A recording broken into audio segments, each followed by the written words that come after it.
Welcome, everyone, to this session. We have some very weird feng shui in here, as you can see. But that doesn't have to stop us from having a lovely session, as we've had two other times here in this room. I'm very encouraged by that presence and heartfulness don't get blocked by a post.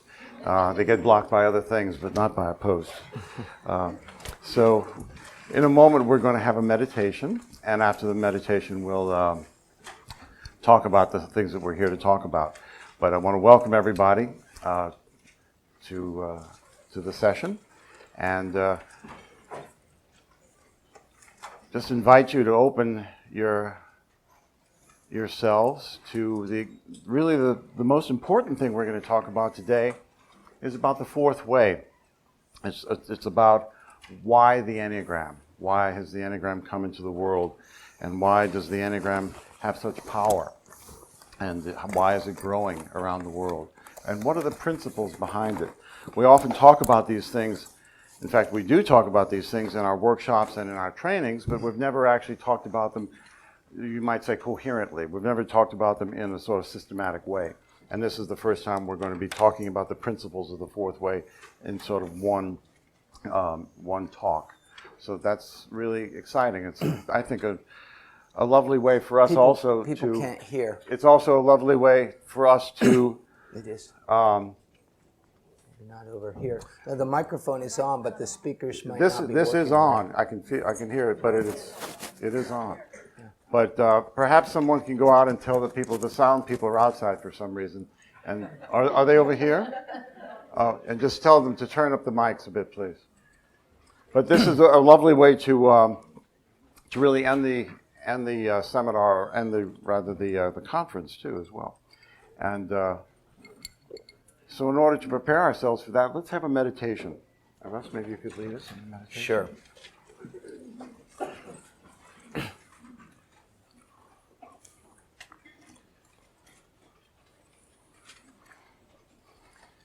Many of us studying the Enneagram know the concept of the three centers. And from a fourth way perspective, from an Enneagrammatic perspective, a sitting practice is one method, one opportunity to bring the centers into alignment, or perhaps more radically, to even be in contact with them. So we begin by recognizing that the way we awaken our belly center, or come into contact with our belly center, is by being aware of its intelligence. And the intelligence of the belly center is what we call sensation. So right now, there's the opportunity to sense myself, to sense all that's here.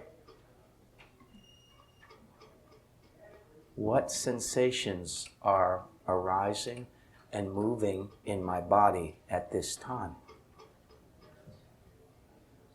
Because the only time I can sense is now. There is no other time or place where it is possible to sense. And sensation, this intelligence of the body, is what guides me to the present moment. Without sensation, I cannot be now. So to whatever degree right now, I'm able to relax and breathe and sense myself sitting in the chair or standing or wherever I am. To whatever degree I can do that, I will begin to precipitate, to actually experience myself here as a reality as opposed to a concept. So let's just take a moment to breathe and deepen the sensation of the body. However much I might be sensing myself, I can deepen that. I can be more relaxed and open and aware of the life and impressions registering as sensation right now.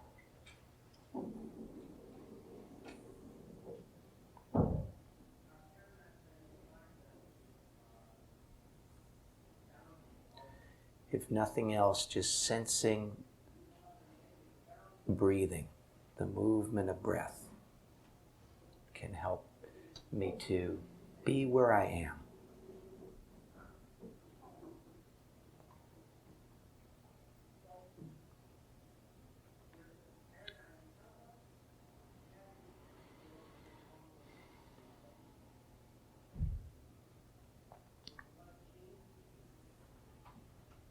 It's just a delicate awareness that touches my experience. Like I'm touching all of my experience from the inside out. Very delicate, exquisite, intelligent sense of touching what's here.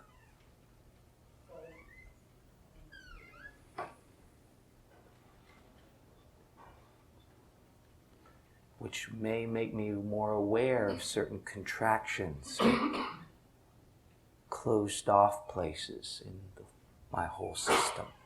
But I just touch into that with this delicate, intelligent, exquisite awareness. I just touch into whatever feels limited or stuck.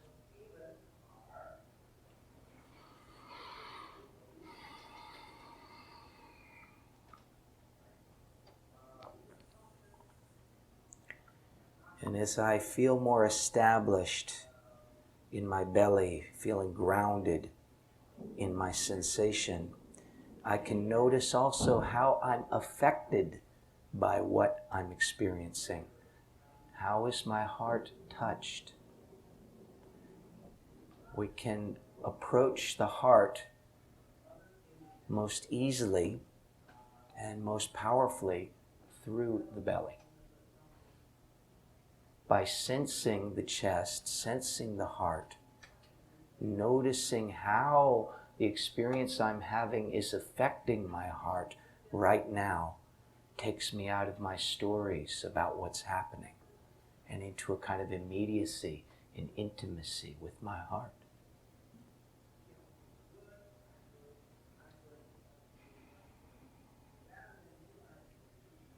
And it feels good to be closer to home.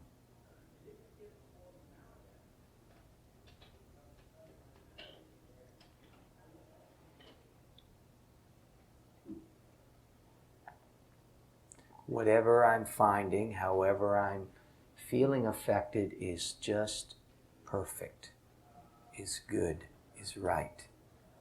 There's nothing I'm supposed to feel. Even if there's a kind of blankness, I'm just here with that blankness. If there's a little sharpness or hurt, I'm here holding that hurt. If there's a sense of well-being or even a kind of joy, I don't let that rev up my mind. I'm just here bathing in that like I would be letting sunshine fall on my face.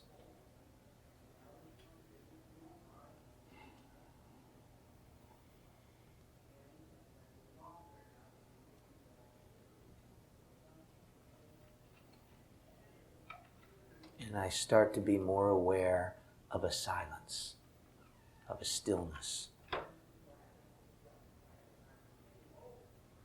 The more I land in the body, let my heart be free to experience what it's experiencing, the stillness grows and deepens, and that stillness is my mind.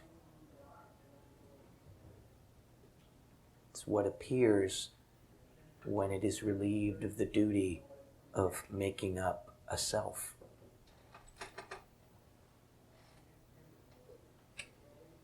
So even if thoughts arise,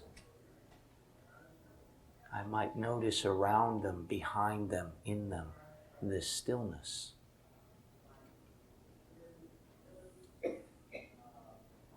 It's the background, the depth in all of the experience that is coming and going.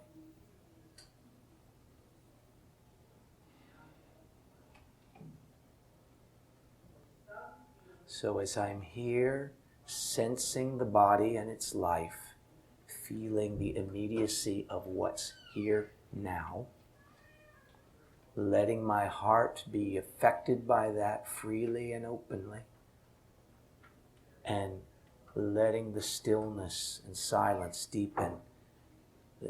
To whatever degree I am with that, I am in all three centers, and something new begins to grow and develop here as I.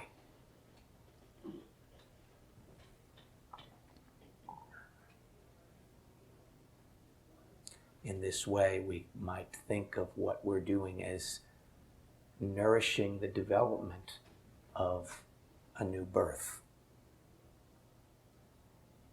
This is the maturation of the soul.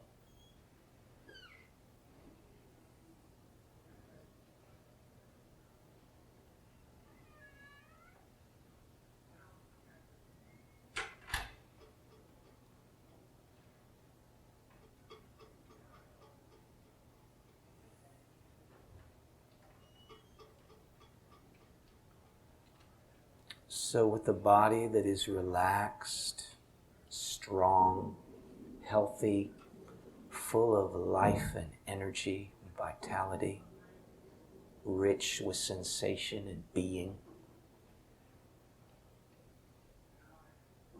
with a heart that is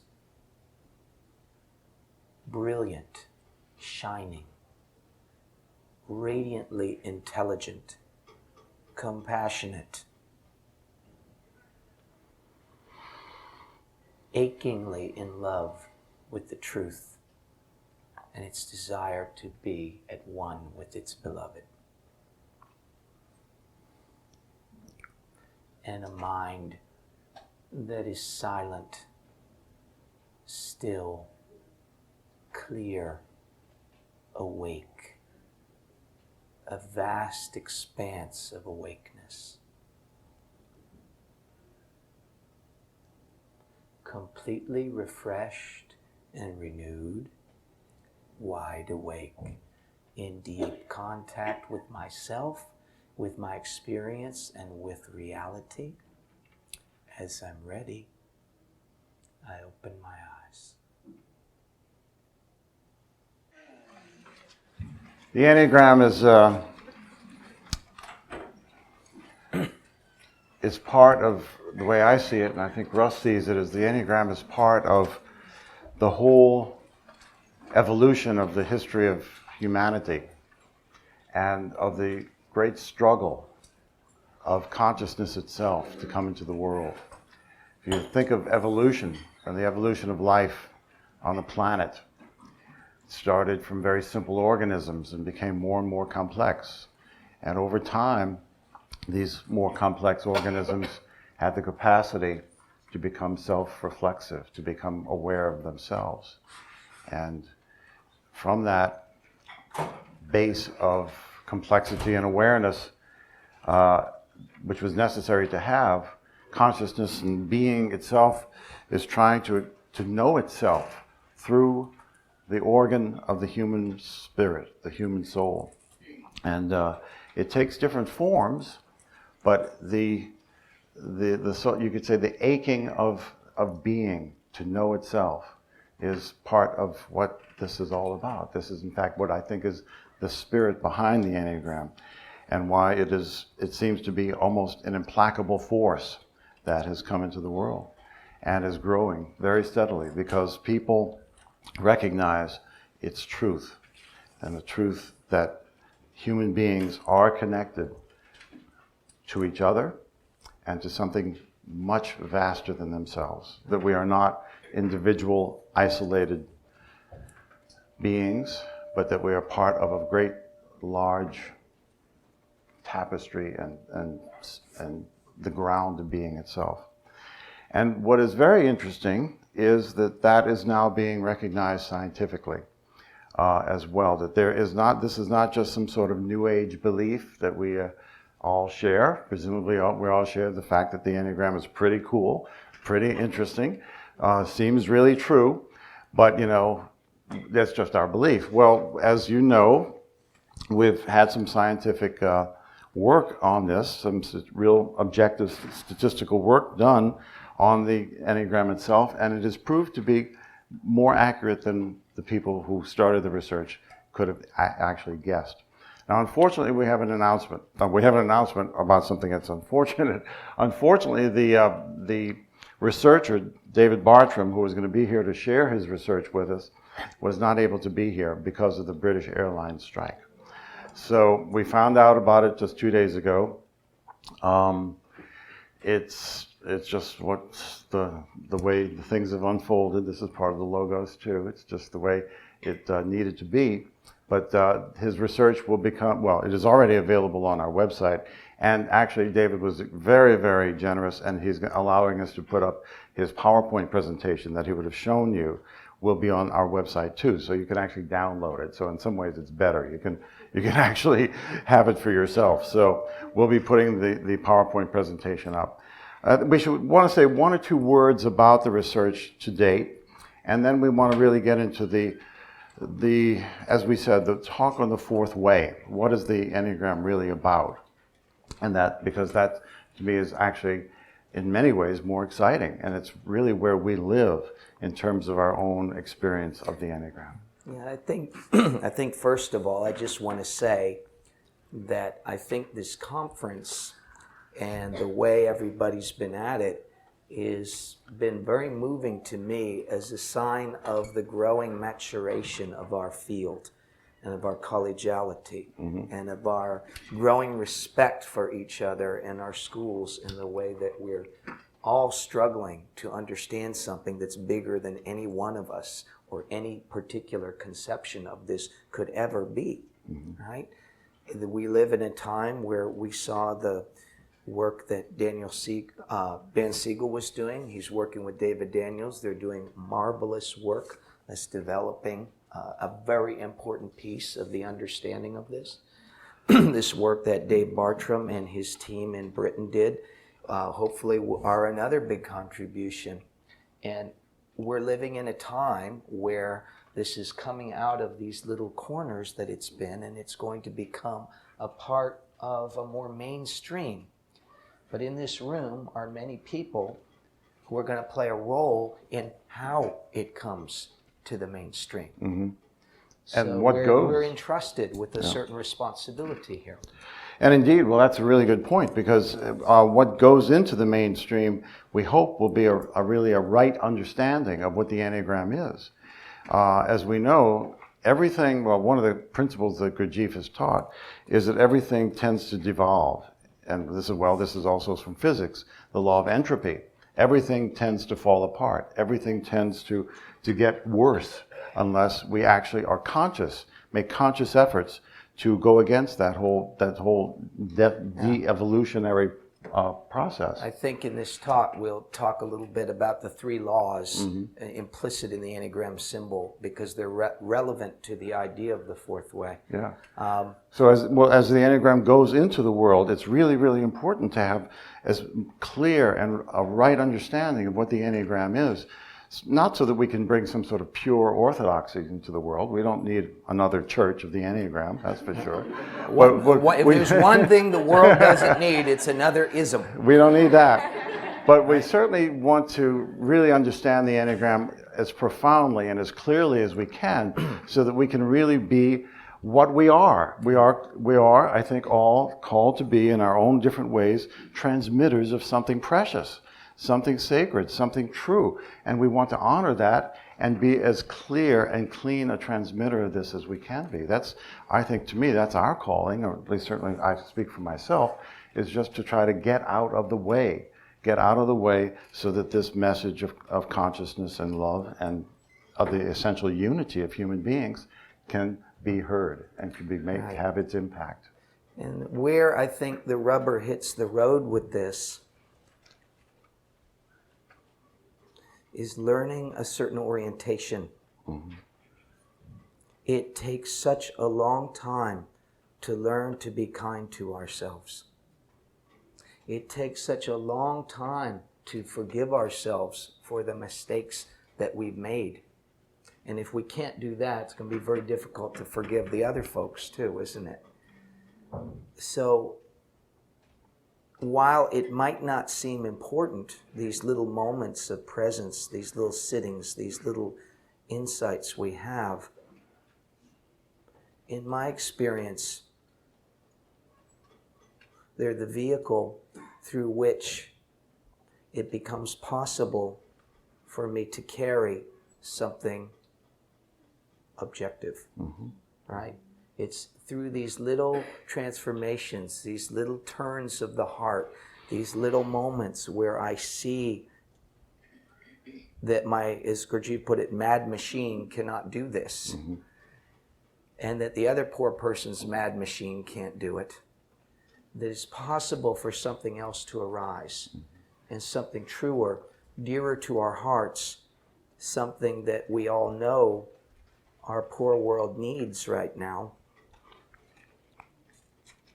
It all depends on each moment our recognizing what's here other than all this stuff, programming, history of our minds.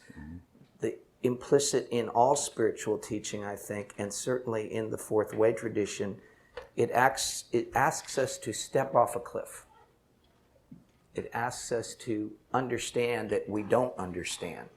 It asks us to recognize that everything in our history, everything we think we know individually and collectively, will not take us and cannot take us where we need to go.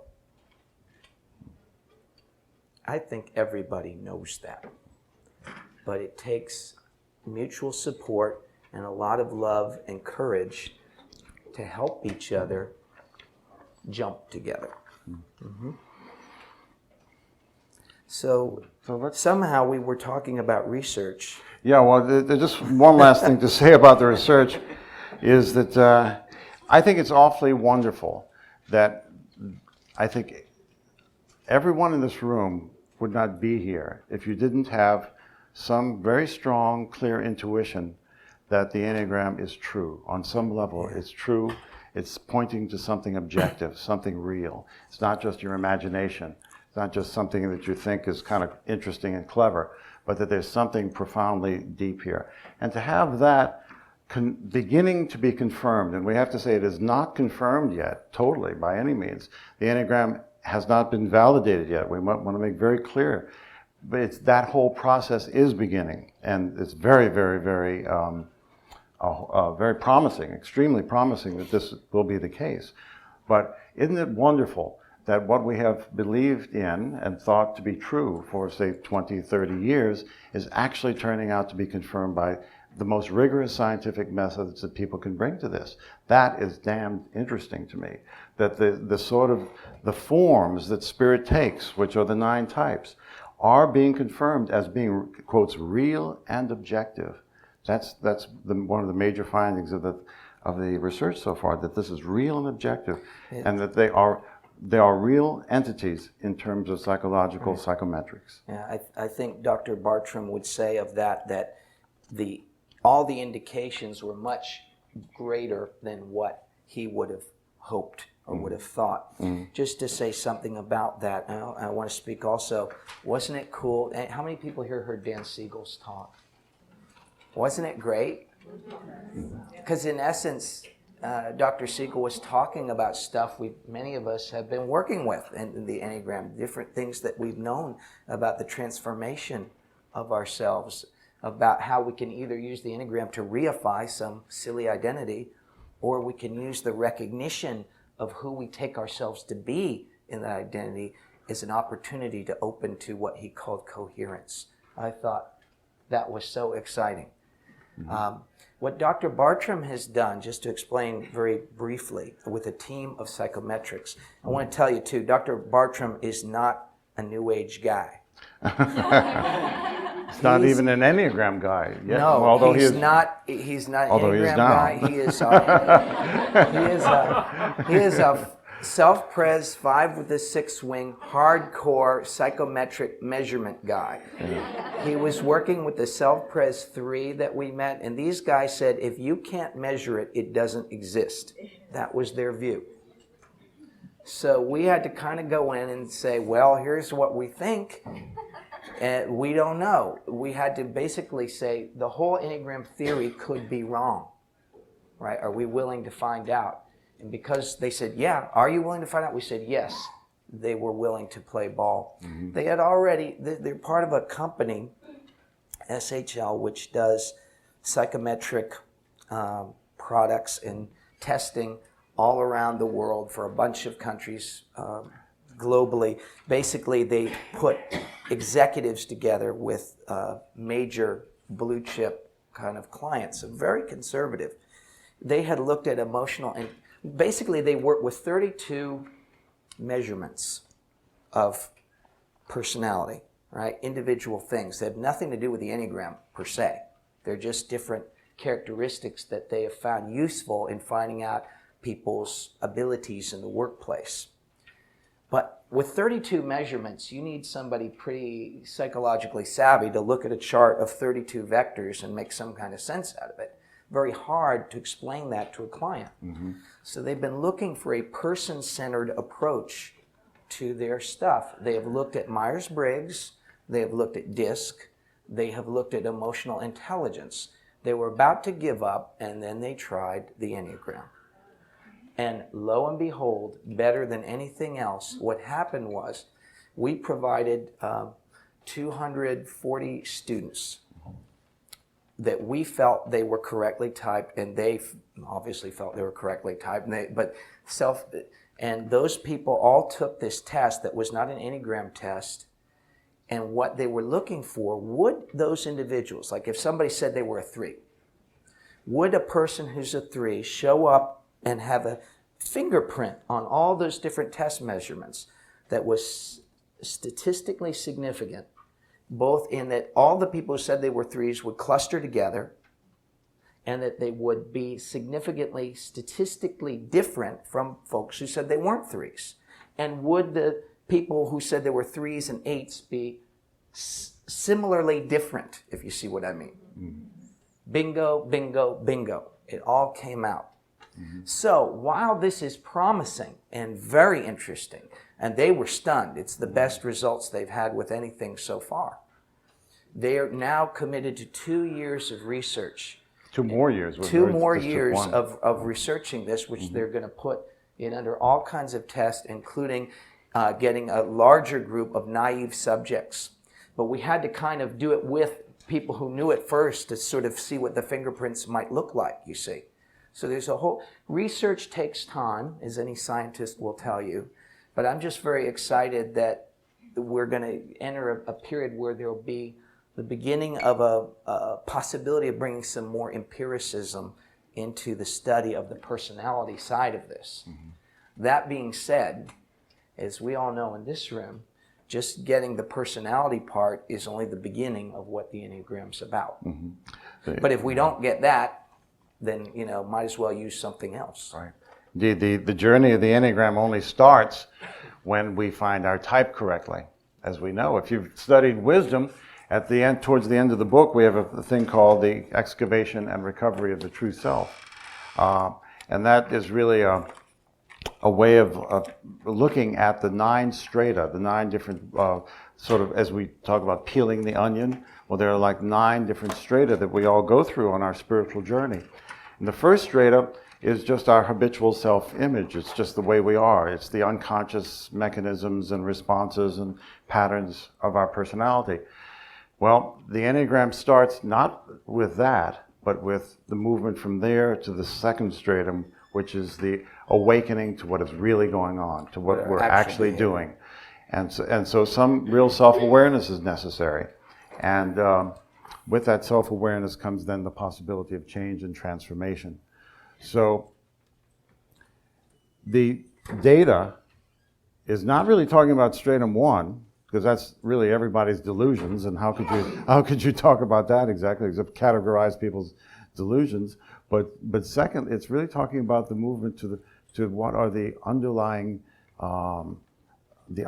patterns, the very repetitive patterns of the personality. And this is where we can move into the ideas of the fourth way and Gurdjieff. Because isn't it amazing that one person, George Gurdjieff, back around just before the turn of the 20th century, that because of his heroic efforts and the efforts of the people, the very handful, just of maybe 10 or 12 people who supported him, that it's because of his efforts and his perseverance and his utter strength and heartfulness and his total dedication to the truth that this symbol and this body of knowledge has come into the world. It is just mind-boggling that one person can make this kind of difference. He can begin to show humanity what it's really about. Yeah. And of course, that's so, I think, so encouraging for each of us, that each of us is one individual who can make a difference. If we are aligned with the truth and our heart is on fire for the truth, then we can have a tremendous impact on the people around us. And if God wills it, then we can have a tremendous impact on the world at large. But it's only because each individual is willing to do their own individual work. Yeah. If you're not ready and willing to do your own inner work, then that can't happen. You cannot be the vehicle that you are invited to be. And the fourth way is really an invitation. It's an invitation to the world to wake up. And so let's talk about the fourth way, some fourth way principles. So before we actually explain the principles of the fourth way, I thought it might be helpful for some people to know just a little bit about Gurdjieff and what he said about the Enneagram. Mm-hmm. There would be no Enneagram movement in the world now without Gurdjieff, period. Yeah, that's what I'm saying. Yeah. Gurdjieff brought the Enneagram symbol into the modern world, brought it to the attention of the modern world. How many people are familiar with the story of Gurdjieff in the background? Oh, great. How many? Great, how many are not? Okay. It's still worth saying a few things. So the thing that the part of it that I find very touching and still moves me today, and again, the idea here isn't to idealize or sanctify human beings. It's not about that. It's a cognitive error, I think, very common in the spiritual journey. But we can still have a tremendous love and respect for the sacrifices and challenges that people before us faced in bringing to us what we now have. You know, Gurdjieff was a guy who was born in what's now part of Turkey. It was part of the ancient land of Armenia. He's Greek, and he lived, I've actually been very near the town he was born in. Just to say something about the background of this too, just by way of a personal connection, my own interest in the Enneagram developed through that Gurdjieff work, which some of you may know and some of you may not. I worked in the Enneagram for some 12 years before I ever focused on Ichazo's Enneagram of the types. And basically, that was the way I learned it. I learned it through the Gurdjieff work. I learned it through the sacred movements. I learned it through that transmission. So it's pretty core in what I care about in this teaching. But to return to the story, Gurdjieff, as a young man in the later part of the 1800s, got interested in the same question that you and I have, right? The big stuff. Gurdjieff phrased his question, his fundamental question as, who am I and why am I here? Right? Big question. But in those days, there was no Amazon.com. You couldn't go down to your local Enneagram workshop, right? There was no one to tell you what type you were. You couldn't, there was no Esalen. There were no spiritual bookstores. There was no nothing, basically.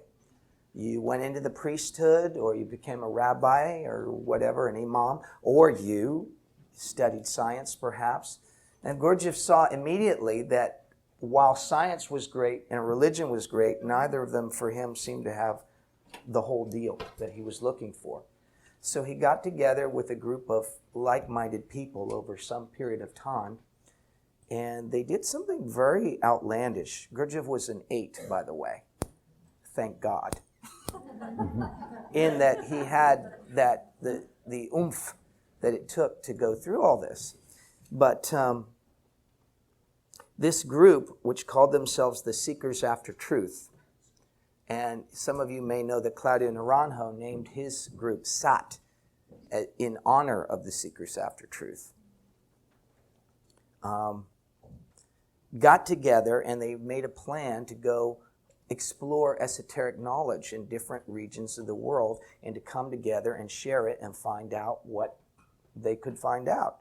I want to share one other thing that I share in our trainings, but I just find this very amazing about how sophisticated these people were at that time and place. Now, this may sound funny, but think about it for a moment. I was shown a painting of this group, the actual group,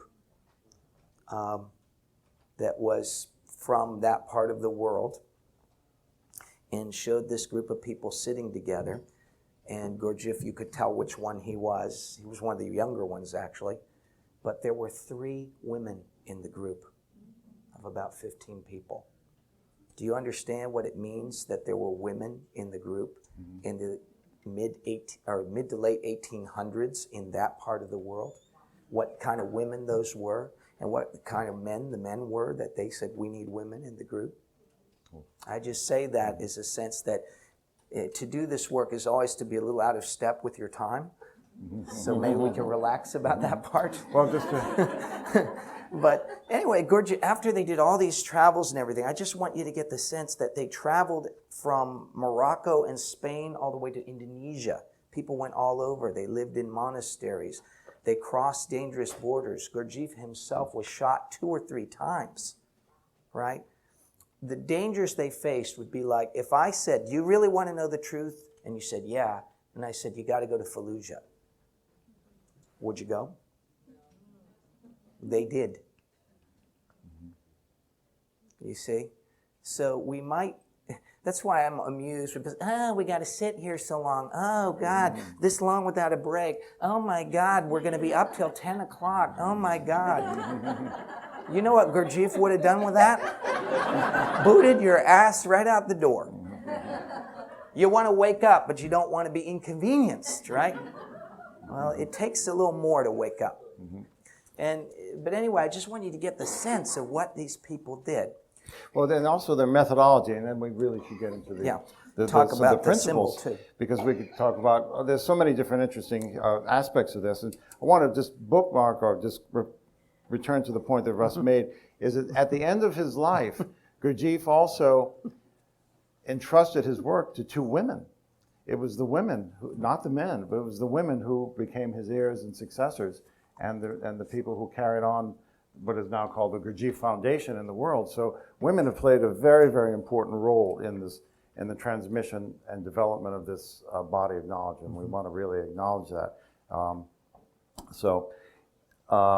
What is so important is that they went, in all these travels, they went to various monasteries. They would find spiritual teachers, whether it was in India or in Afghanistan or in different parts of Europe and the Middle East and so forth. They would find Buddhist teachers, Christian teachers, and so forth, and they would study. They would sit there and they would study and join the monasteries for years at a time. It wasn't like you could just go and get a book, as Russ is saying. There was no Amazon.com. There was no Barnes & Noble. There were no written sources for these things. They actually had to go in and experience this.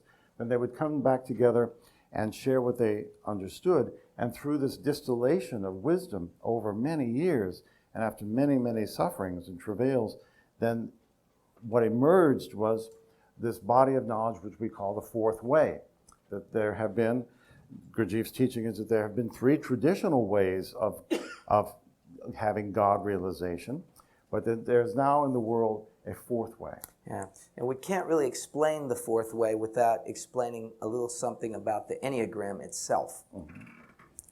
If you look at just the symbol of the Enneagram, which is a good thing to do, it gets us away. To me, there's no Enneagram without the symbol.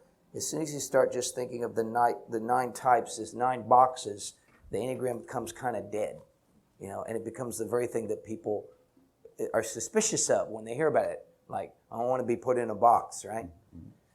Well, the first part of the symbol is the circle. What's the circle represent? Wholeness. What else? Oneness, unity. Eternal. Yes. Infinity, right. This is the law of one. The law of one states that reality is a unity. God is a unity. All the prophetic religious traditions, there is only one God. Right? It is the teaching that everything emanates from one ultimate reality, and that if you forget that ultimate reality, you are delusional. The first delusion is the forgetting of the unity. If you think there's good guys and bad guys, you're delusional. If you think you know who you are and who the other person is, you're delusional. Everything arising out of this mysterious unity of being. That's the first law. Yeah. And that everything is one on its very deepest level, that there is nothing but God is a very fundamental part of that, the fundamental oneness of everything, that on the deepest level, everything is an expression of God, you see. But then, of course, there is distinction.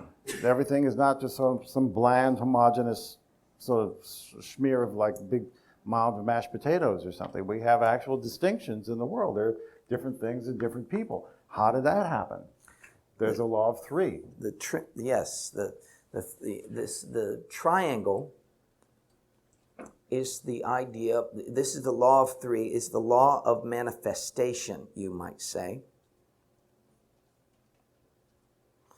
There's a lot that could be said about the law of 3. I'll keep it simple and not 5 out on you. It is basically the law of manifestation, in that right now the entire universe is manifesting as a form. Hamid was talking a bit about the holy ideas the other day, and if we could have this view of the whole damn thing at once, we'd see it all as this expression of beauty and qualities, but it's all one form, one unity in all this different expression right now, and the way that the universe is put together is triadic, not dualistic. The idea is if you set up a dualism, you are stuck. Good, bad, right, wrong, up, down, Democrat, Republican. You see? When you got a dualism, there's nowhere to go. Good guy, bad guy. We're right, they're wrong. Idiocy, all of it, and keeps you stuck. The nature of the universe is triadic, cyclical, and dynamic. A dance of 3 forces, affirming, denying, reconciling. Positive, negative, neutral. Proton, neutron, electron. You see? Mm-hmm. That's the idea. Of course, Gurdjieff's not the only one who says this. Anyone ever study Hinduism? What's the big 3 in Hinduism? Brahma, Vishnu, Shiva, the 3 gunas. There's a lot of stuff. Anybody think of a Western religion that has 3 things coming out of one? Oh, that occult Enneagram, right? You see? This is a pretty foundational idea in a lot of sacred tradition. But Gurdjieff was just trying to show how the Enneagram is reminding us.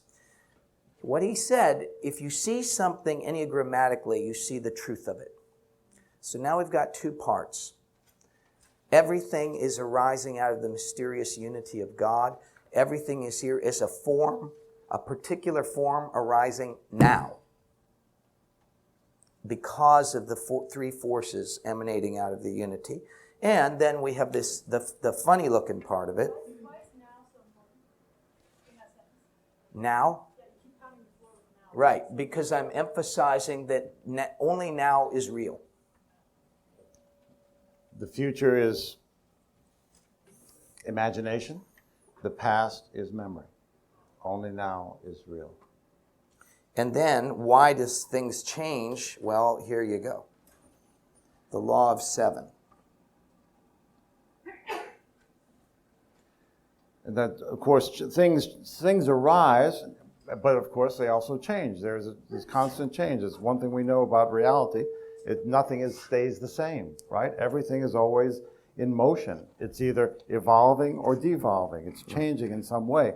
And the fourth way teaching that Gurdjieff is telling us is that every change is lawful, that everything that happens in the universe is happening according to its own inherent laws. Now, of course, you have to discover what those laws are, and they're not the same laws for every entity, but given whatever the nature of the thing is, it will change in either positive or negative ways, good, either more complex or more simple, in very, very predictable, lawful ways that can be understood. Yeah, the law of seven basically is saying that everything that exists is in a dynamic flux of change. Nothing stays the same ever once it becomes form. Mm-hmm. So everything is becoming, disappearing, transforming. If you think that you're married to the same person you were yesterday, you're delusional. Right? Again, to see the essence of a thing is to see it is part of the unknowable unity of God. It is a particular form arising only now, and that particular form isn't it part of the whole dynamic dance of change of the universe, right? So if you see that, if you don't look and see, oh, my wife, my husband, my kid, my colleague, right? But you see, wow, God manifesting as a form in some mysterious process of change, only then do you see reality. This makes sense? It's not what our ego likes, but this is what Gurdjieff was asserting, that there was the real meaning of the Enneagram. And that if you could, here's where Oscar Ichazo plugged in. He said any complete system could be plugged into this and understood objectively because of seeing it through these laws. In other words, if you don't, you're not using the Enneagram. Mm-hmm. Well, let's get into, so given that, then what are some of the principles that Gurdjieff was talking about? How can we use this? We still haven't said what the fourth way is. Okay, we want to do that then? Yeah. Well, okay. That's fine. The idea of the law of seven becomes important in the fourth way. And I just want to say one last thing about it. The law of seven, what's the short version of this is that any natural process begins with some kind of conscious intention. In the Gurdjieff work, that's called striking a do. It's a reference to the musical octave. Do, re, mi, fa, sol, la, si, do. Do, re, mi, fa, sol, la, si, do. Right? Do is the beginning. And notice the musical octave is based on the law of seven. By the way, who developed the musical octave that we work with? What culture? The Greeks. Who were the people who liked to play around with the meaning of numbers? The Greeks. Who used to play with putting all sorts of angles and things in circles? Pythagoras, who was? Clue. All right.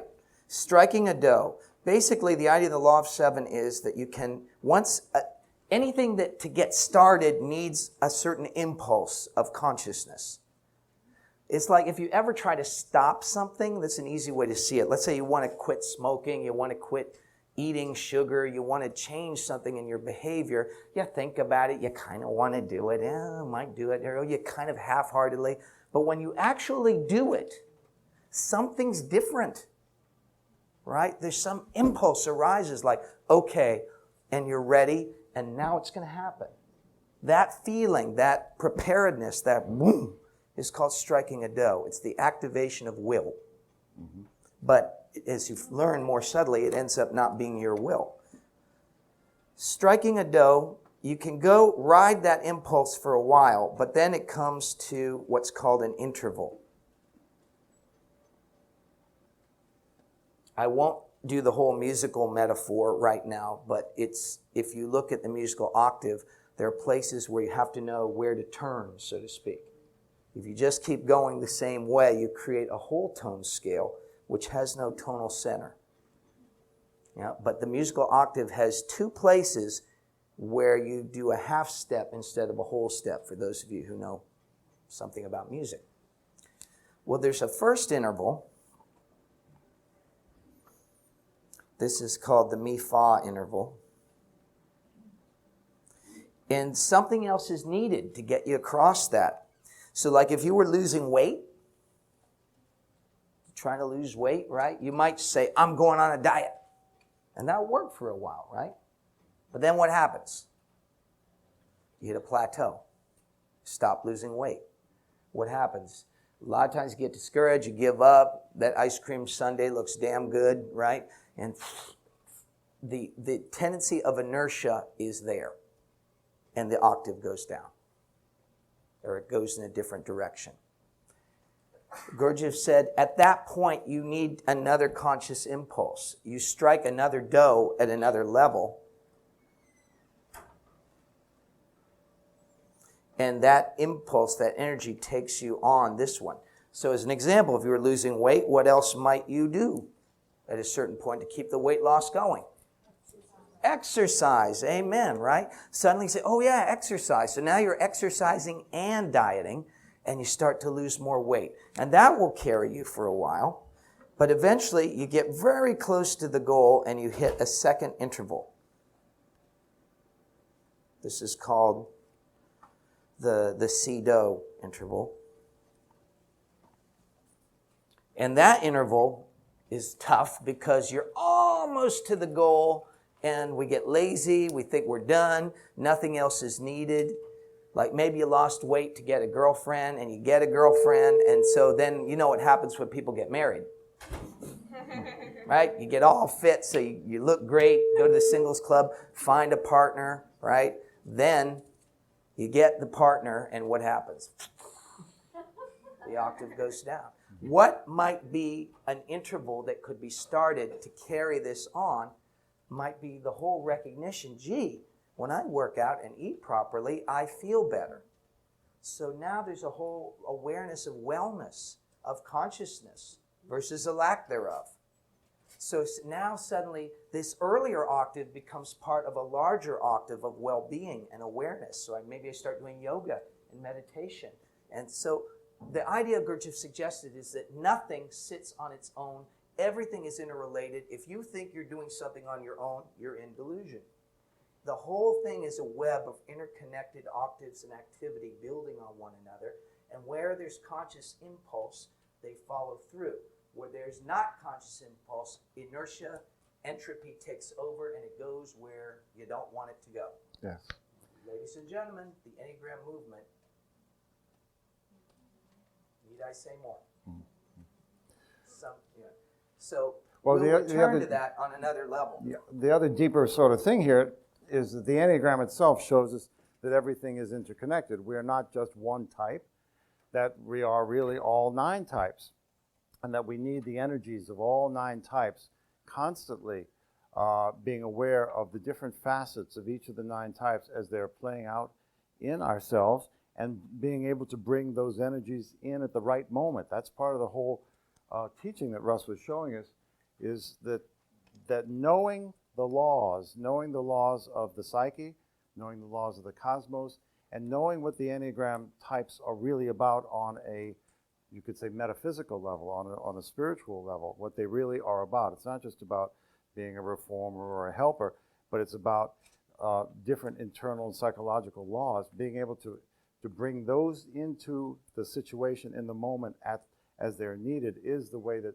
transformation can start happening. And really what's important, and I think we really need to get into the 12 points that we've been reading here, is that the centers, that the fundamental teaching of the Enneagram too is that people are 3-centered beings. This is a huge thing. And what Gurdjieff was saying is one of his most fundamental teachings was that human beings are asleep.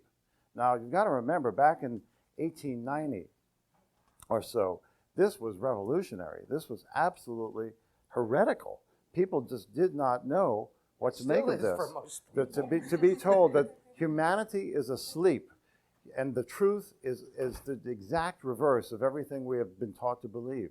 Everything that we know is wrong. I mean, those were basically the sort of teachings that Gurdjieff came to. And he said that fundamentally, people were not even in their bodies, they're not in their minds, in the right use of their minds, and they're not in their hearts. in the right way, that there was this scrambling of the centers, that the personality is really not just an artifact, but it's an artifact based on delusion. I mean, it was really, really bad news, right? But he said there is a way out. And the way out is to understand the right use of the three centers. And that can be done if one works on all three centers at the same time, which is where we go with the idea of the fourth way. Right. The idea here is, and by the way, when Gurdjieff spoke about the centers, he said when you're in personality, you know which center you're in? None of them. None of them. When you're in your ego trance, you're in none of them. So going around and go, gee, I'm a heart type. Gee, I'm a belly type. Gee, Gurdjieff would have said, bullshit. You're not here. Only if you're here are you in your centers. You see? Only if you're here and awake, alive in your body, with your love and compassion and kindness, not your emotional reactivity, are you in your heart. Most of what people describe as feeling is narcissistic reactions. Right? Most of what people call running around doing is completely dissociated. Most of what people call thinking is their mind filled with inner talking to themselves and visualize random stuff out of control imagination. That ain't being in the thinking center. Mm-hmm. You see? It's calling us to something deeper. Of course, if you don't recognize even that, it's harder to go to the next step. But Gurdjieff and the whole idea here is to invite us on a much more interesting journey. And I think anybody who's taken the trouble to come to a conference like this and take this weekend out of their life is interested on at that level. Can I safely assume that? Right.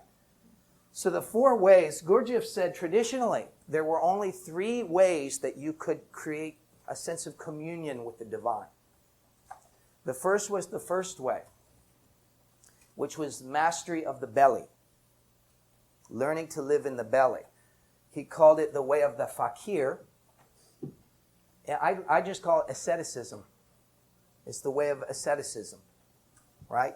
Anybody ever been to India here?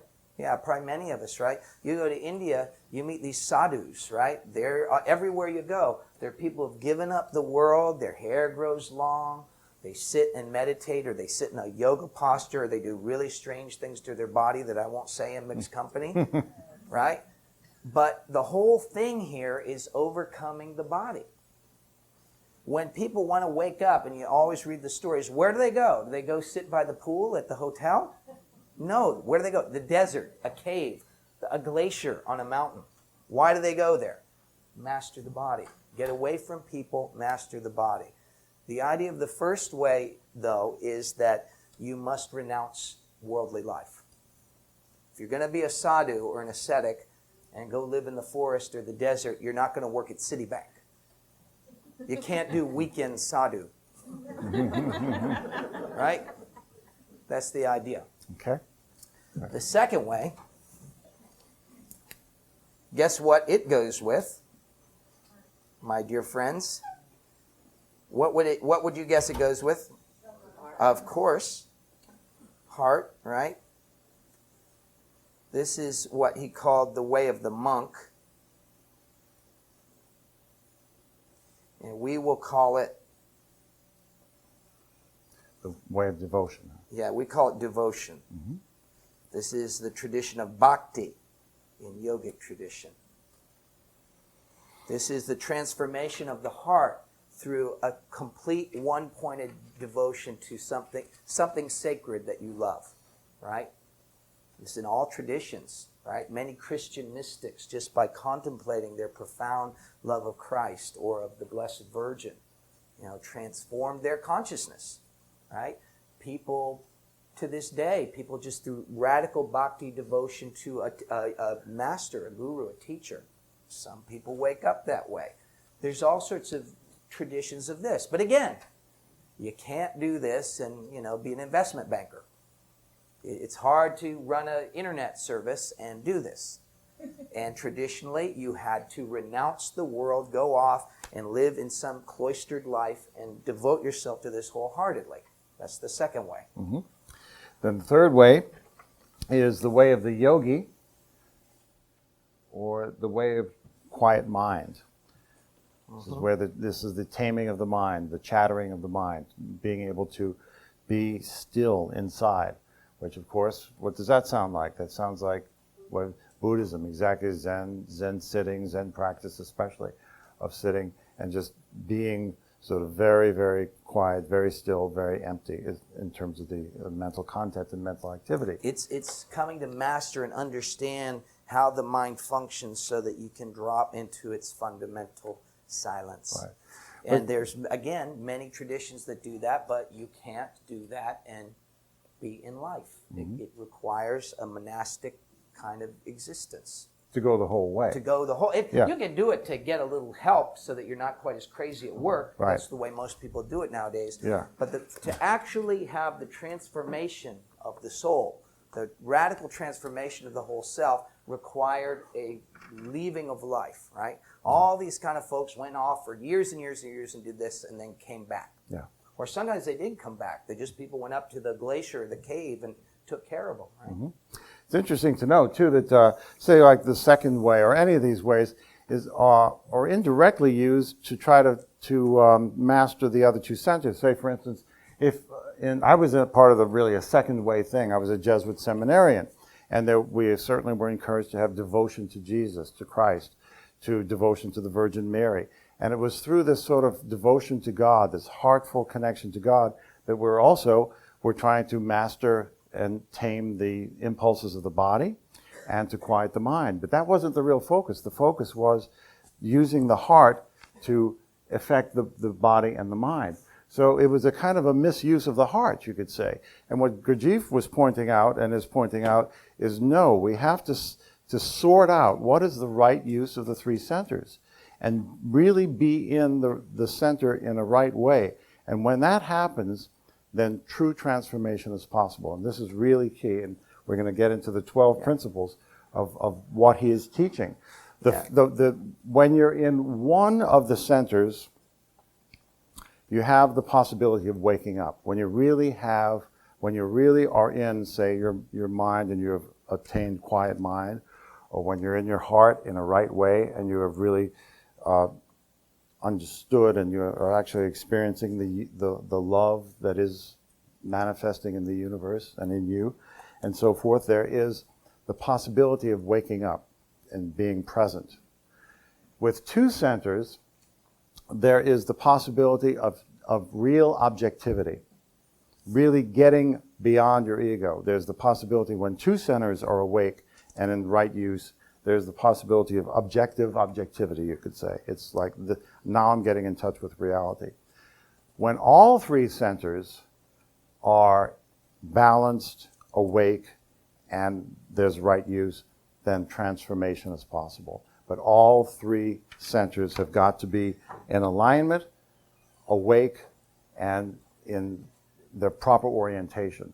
So the whole thrust of Gurdjieff's teaching is to reverse the whole situation of life on earth, which is that human beings are asleep.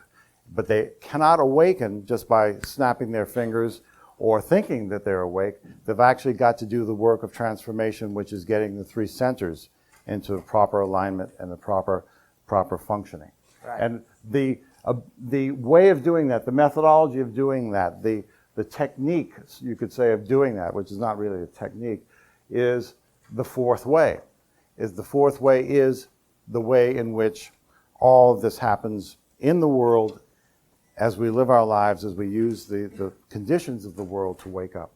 So just generally, obviously, the fourth way is, as Don is saying, it's about working on all centers at once. But there are other things that distinguish it from the other ways. First of all, it's not a cloistered or a contemplative path in the sense that you don't retreat from life. In fact, he called it the way in life. And the idea is that you use everything in your life for your awakening. Somebody's annoying you? Great. Whose problem is that? Mine. Is the next person annoyed? Does the next person have the same opinion as me? That's a clue. Right? Everything in life, he called it going whole hog, including the postage. Right? Everything is food for my possible transformation. I work on all three centers in exactly the way we were talking about. I'm here now sensing the body. Sensing the body. They used to say in the Gurdjieff work, it takes 7 years of radical devotion to the practice of sensing before you can stabilize your attention enough to place it anywhere. And that if you try to just do something as simple as sensing your feet for 5 minutes, you'll see what a monumental task you face. Right? This is a big deal. It's like, oh, I can do that. Sense your feet for 5 minutes. Tell me how you do. Okay? Now, on top of all that, the fourth way is invisible. We don't shave our heads. There's no special robes, no beads, no necklace. There's nothing particular that you wear or do that signifies you're in the fourth way. And the idea is that you could be working next to your buddy at the office for 20 years and they might never know that you're in any kind of path. Other than the fact they might notice you're getting easier to work with over the years. Hopefully. Right? They say, this person must be up to something. Mm-hmm. So they're all three centers at once with an understanding of their interaction. It's in life and it's invisible. There's another part of it that's critical, but I'll save it for the end. Okay. So, given that as a foundation, we sat around, we thought, well, we have been teaching many of these principles over the years in our workshops and trainings, but we've never pulled them together. So we want to tell you the 12 principles or 12 observations that I think will not come as a shock or as a surprise to most people in this room, but it's kind of nice to review this in a systematic way.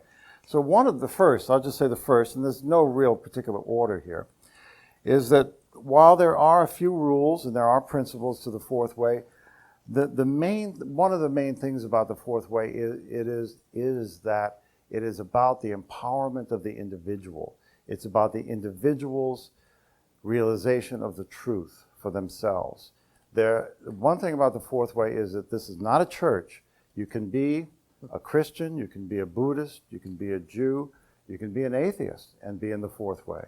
But it's about learning what is real, becoming in real contact with reality, learning what is true for yourself. So this whole desire to know the truth and to know my truth for myself and to experience it myself is a principle of the fourth way. There are 3 stages to that. The first is called working on oneself. When we're first on this, doing this kind of work, we're damn lucky if we can remember we're here for a few minutes during the day, right? Mm-hmm. It's a big deal. It's not easy. So the first part is working on oneself. Then there is a phase called working with others, consciously working with other people. Which is harder. Right? And the third stage is working for the work. Working on oneself, working for others, working for the work. And again, the idea here is by the time you get to part 3 there, as I've said many times, the Sufis used to have a certain reaction to some of the ways that people held Indian tradition. They said people are attached to mere bliss. Mm-hmm. And in the idea behind this, it's only when you begin to awaken that you can even do the work. The work is not the work of finding out all is one. Great, you just figured out reality, basic reality. That is not the end. Only a person who begins to understand that can be a vehicle for what Gurdjieff and many traditions call the great work. Mm-hmm. Right? It's only then that we begin, right? So, we have this tendency in our culture to think, wow, it's all one, I got it, I'm done. not from this perspective. Yeah, yeah. So yes, and so that's what I mean by the great work is that we want to become, until we really are burning to be real and burning to be in contact with reality, the really real, what is the ultimate reality, then we are not really on the path yet. That's really where the path, that's the first step that we need to take. We'll go into principle 2, but just to say that you're not told in the fourth way what to believe. That this is not, again, a church of anything. There's no orthodoxy, but you're told and encouraged to find the truth for yourself. That's the most important principle. You're given methods to work. Gurdjieff would say, repeat the experiment. Don't believe me. Gurdjieff said that many, many times. He said, Don't I might be believe a me. cantankerous old fool. But And you don't know. You're going to have to find out if what I say is true. right. So the second principle, boy, when we get in the work, one of the biggest principles, things that we've got to learn is to relax. So relaxation in the sense of non-defensiveness. Relaxation of the body, relaxation of the heart, relaxation of the mind, relaxation of our whole identity. Just learning to starting to land in our lives, learning to land in the moment is a huge thing. So the principle, 2 principles here are really fundamental, deep relaxation and radical allowing of whatever is true in the moment, in my mind, in my delusions, in my emotional reactivity, whatever it is, I relax about it, I don't defend it, I allow it, I become conscious of it. That's principle number 2. I allow the truth to be in me and to inform me no matter what it is. No matter how unpleasant it might be, no matter how distasteful or embarrassing it might be, I allow that to be whatever it is. It's a really interesting balance, too. When I was in the Gurdjieff work, one of my teachers was Madame de Salzman, who was, she was 102 when she passed away. And she was with Gurdjieff since he began teaching in St. Petersburg before the First World War. And she was a remarkable lady. Probably another 8, to tell you the truth. But one of the tasks I was given at the time was to keep her greeting room clean at the Gurdjieff Foundation in New York. So I would clean her room. And one time, shortly before her passing, she came upstairs, and I was just leaving, and I just looked up, and she was there and just looking at me. She was this radiant presence, but really powerful, you know. So looking up at this she was actually not that big. That's the thing that's so funny is I remember this. She was, near 100 years old at the time. Yet the impression on me was she was enormous, right? And she just looks at me and she goes, "You have a question." With this great Russian accent, you know. I said, and I realized this was my shot, you know. So I said, "Yes." I really didn't, but I thought I'd better come up with one, right? And so I sit there, I go, "Yes." And she goes, "Well," and I said, look, you've known me for years and you've seen my work. If there's one thing that you could tell me that's important to know for my development, what is it?" She goes, "It's the same for you as everyone. Relax the body, relax the body, relax the body. If you have 300 years, it will still be difficult." She says, "If you relax the body, you're in the body, the rest will be all right." So she just basically tell me belly, belly, belly, belly, belly, right? But you see, what Don was talking about, the letting go of things, letting go of reactions, seeing that we're in some charged object relation, seeing that we're projecting our own stuff on other people, all that is impossible if you're not in the body. Mm-hmm. And we don't want to be in the body when we're having a good pissy reaction because we draw so much false identity with it. That's what Gurdjieff was warning about negative emotions. He wasn't saying suppress your feelings. saying allow what's in your heart, but to be aware of when you're acting out a negative emotion in the sense of getting some kind of charge going about something, right? But that if you're in the body, suddenly you see objectively what's here, and it's not what you thought. Well, that's sort of getting to principle 3. So principle 3 is that from moment to moment, we need to be led by self-inquiry. That inquiry itself, asking a question, is the most sincere form or the most powerful form of revealing the truth. It's not by having ideas, it's not by having theories, it's certainly not being necessarily psychologically sophisticated, but by asking the question, why am I doing this? What is going on here? What does the moment have to teach me? Whatever the question might be, but being led by real inquiry and absolute honesty with myself. So it's inquiry and honesty are the methodology, you might say, of the fourth way. The methodology of the fourth way is asking questions constantly, not having answers, not coming to firm, fixed conclusions about anything, but just keep asking deeper and deeper, clearer and clearer questions with absolutely radical honesty about whatever reality is revealing to myself. That's the method of beginning to go deeper and deeper into the mystery of who I am. In the Ridwan school that Almas and Karen Johnson and a man named Riso created together, they call this ruthless love of the truth. Yes. Yes. I want to know what's true, even if it is going to bring a bit of ouch. Well, or a lot of ouch. And also all my beliefs are up for grabs. They can be questioned. You could say there's nothing sacred if you really want to know the truth. If something is true, you'll be led back to what you believed before. In other words, the truth, we shouldn't be afraid of the truth because the truth is what is real. Our beliefs maybe are in alignment with reality, and maybe they're not. And we really want to know what is real. That's what's the quest here. And only really being radically honest, ruthlessly honest with ourselves will we be able to get there. So principle number 4, and again, this is not in any sequence particularly, but that presence and awareness are the tools. And this is something that's just not, well, we emphasize it a lot, but it's not always emphasized in the Enneagram world or in the world of psychotherapy even, I think.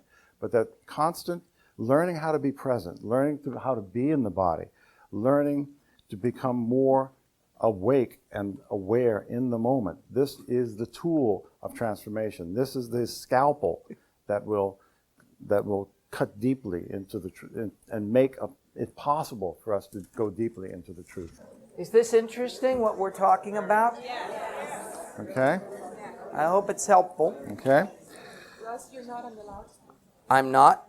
Now you're on. Okay. Okay, can you hear me? Okay. Okay. So please come on back and... Make a request for more air. Yes, that would be Okay. nice. Very good. All right, so And would you shut the back door there too, please? Okay. basically, So let's just center ourselves to it. okay. Again, we're talking about presence and awareness, so we want to be present and aware. Might be very good just to sense ourselves in the chair, or as we're standing, just sense your feet. Since Russ talked about that as a practice, it's actually very difficult to really sense your body.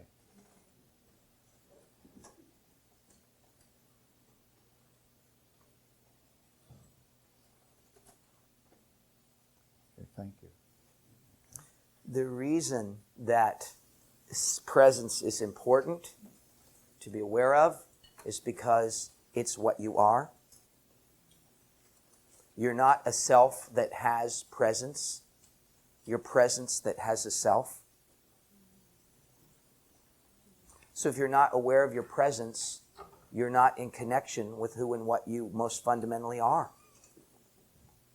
When we talk about essence in the Enneagram, what do you suppose we're talking about? And where do you suppose you would find this essence? Your essence is your presence. the personality functions, its ability to operate is based on the lack of awareness of presence in the three centers. Mm-hmm. If you're really deeply relaxed and embodied, there's less preoccupation with the egoic activity. If you are really in contact with your heart, it's pretty hard to crank up some kind of narcissistic whoozits, right? And if you're really here in such a way that your mind is touching into that depth and silence and stillness, pretty hard to construct some concept of yourself or the other guy, right?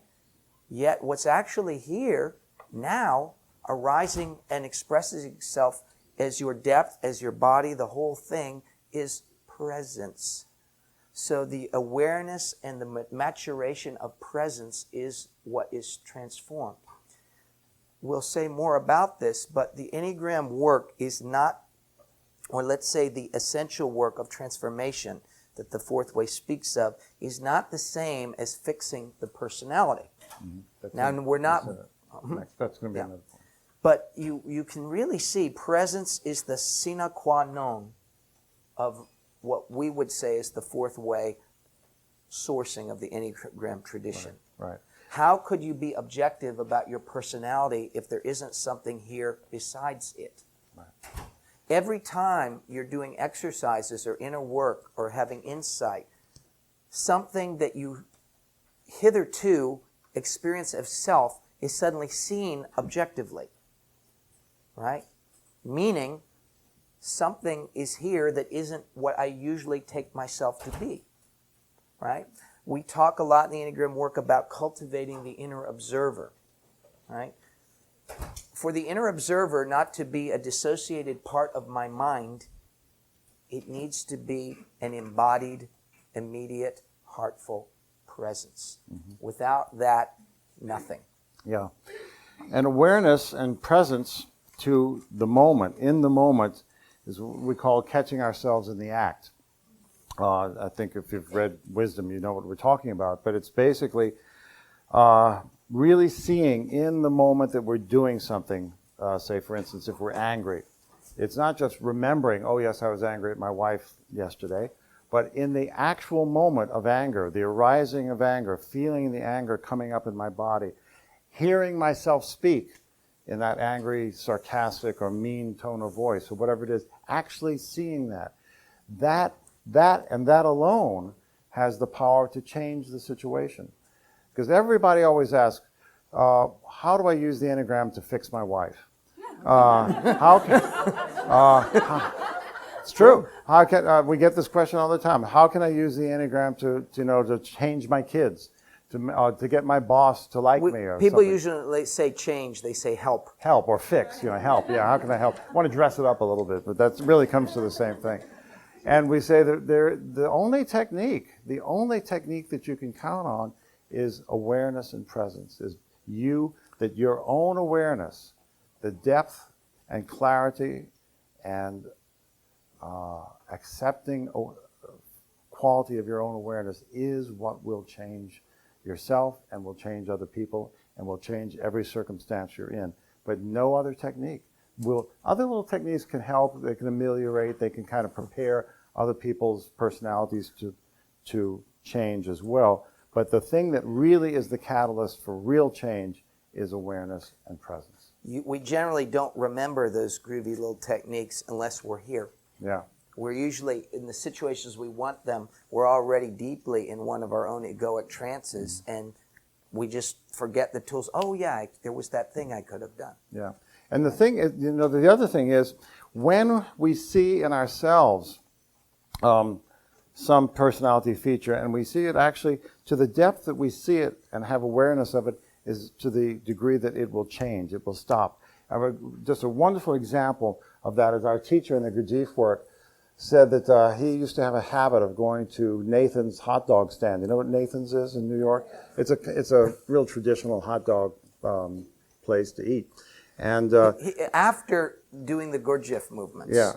Right. The Gurdjieff movements, some of you have either done them here or perhaps you'll have an opportunity to see them later today. But the Gurdjieff movements are essentially a practice of doing this times 100. But it makes you very alert and aware. It's a meditation where you can't fake it. You can't sit there and look like a Buddha while you're daydreaming, right? If you aren't present, you can't do them. However, they generate this tremendous energy, but he would sort of feel vigorous and want to eat something after he did it. So he'd go to Nathan's Hot Dogs and have a dog. And basically, of course, even our teacher basically dissociated when he was eating the hot dog because, and he realized that he said one time he went to Nathan's and he bit on the hot dog, and for the first time he was so conscious and aware, he tasted the oils, the fat, the rancid grease, water, the chemicals, the grease, the stale bun. He really was present to the hot dog, okay? Really present. And he said that broke the habit. He never had it again. Now, what's so fun and interesting about that, what he taught us was, if you thought that hot dog was distasteful, wait till you start finding some of your inner hot dogs. Yes. Right? It's not that we need to battle stuff. It's not that we need to struggle or fight ourselves. Who wants to do that anyway but the ego? Right? It's a way of keeping itself going, actually. Mm-hmm. But when we really see in the moment,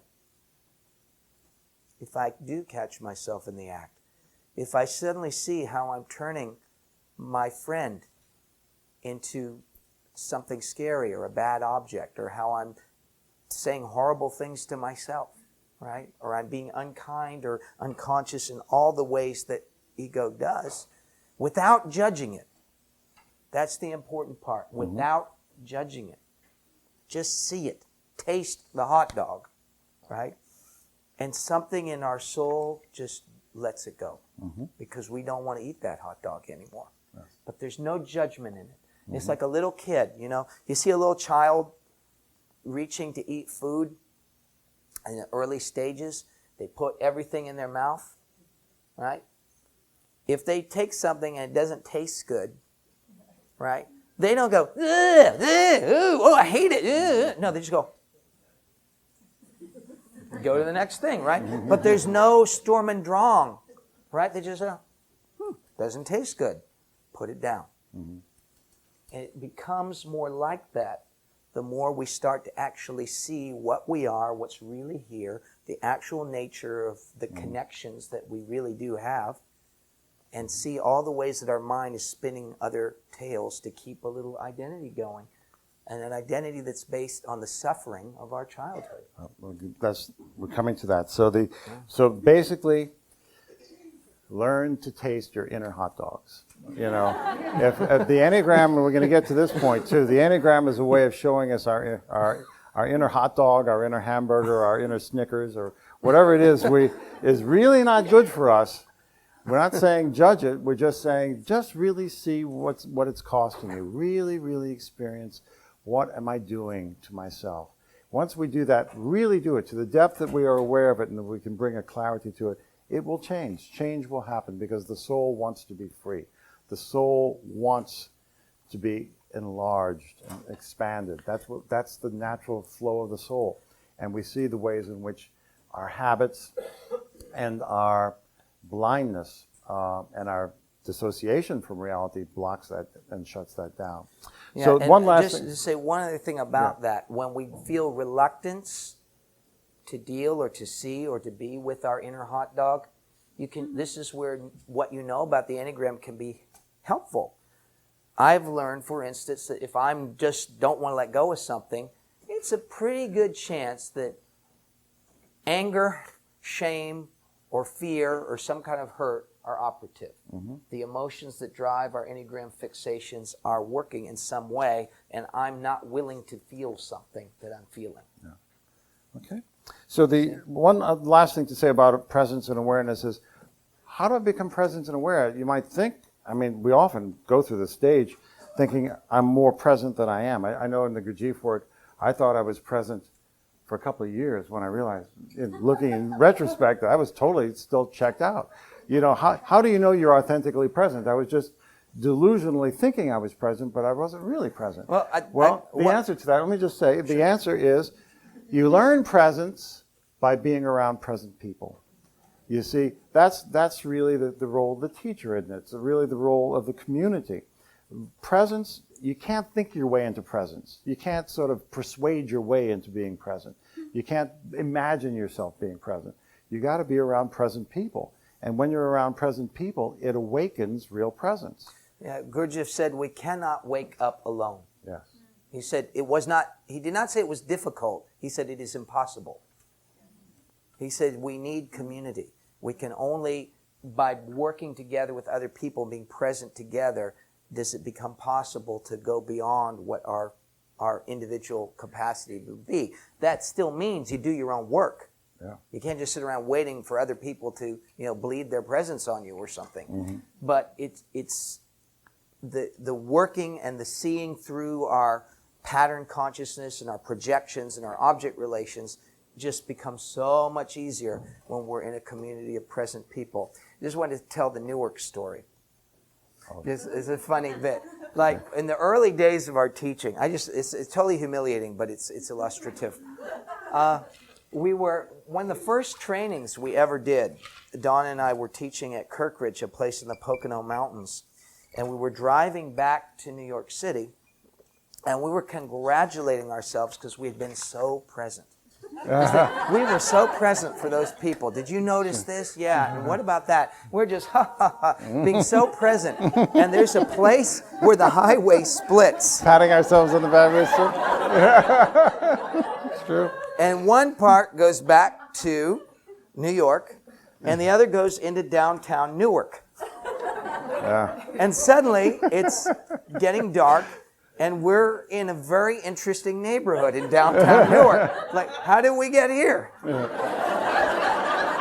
And we realized we'd been so damn present that we've been driving the wrong way for 20 miles, right?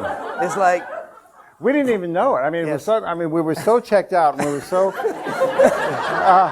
so absolutely, yes, as we're deluding ourselves about our presence. Where the hell are we? Where are we? Suddenly...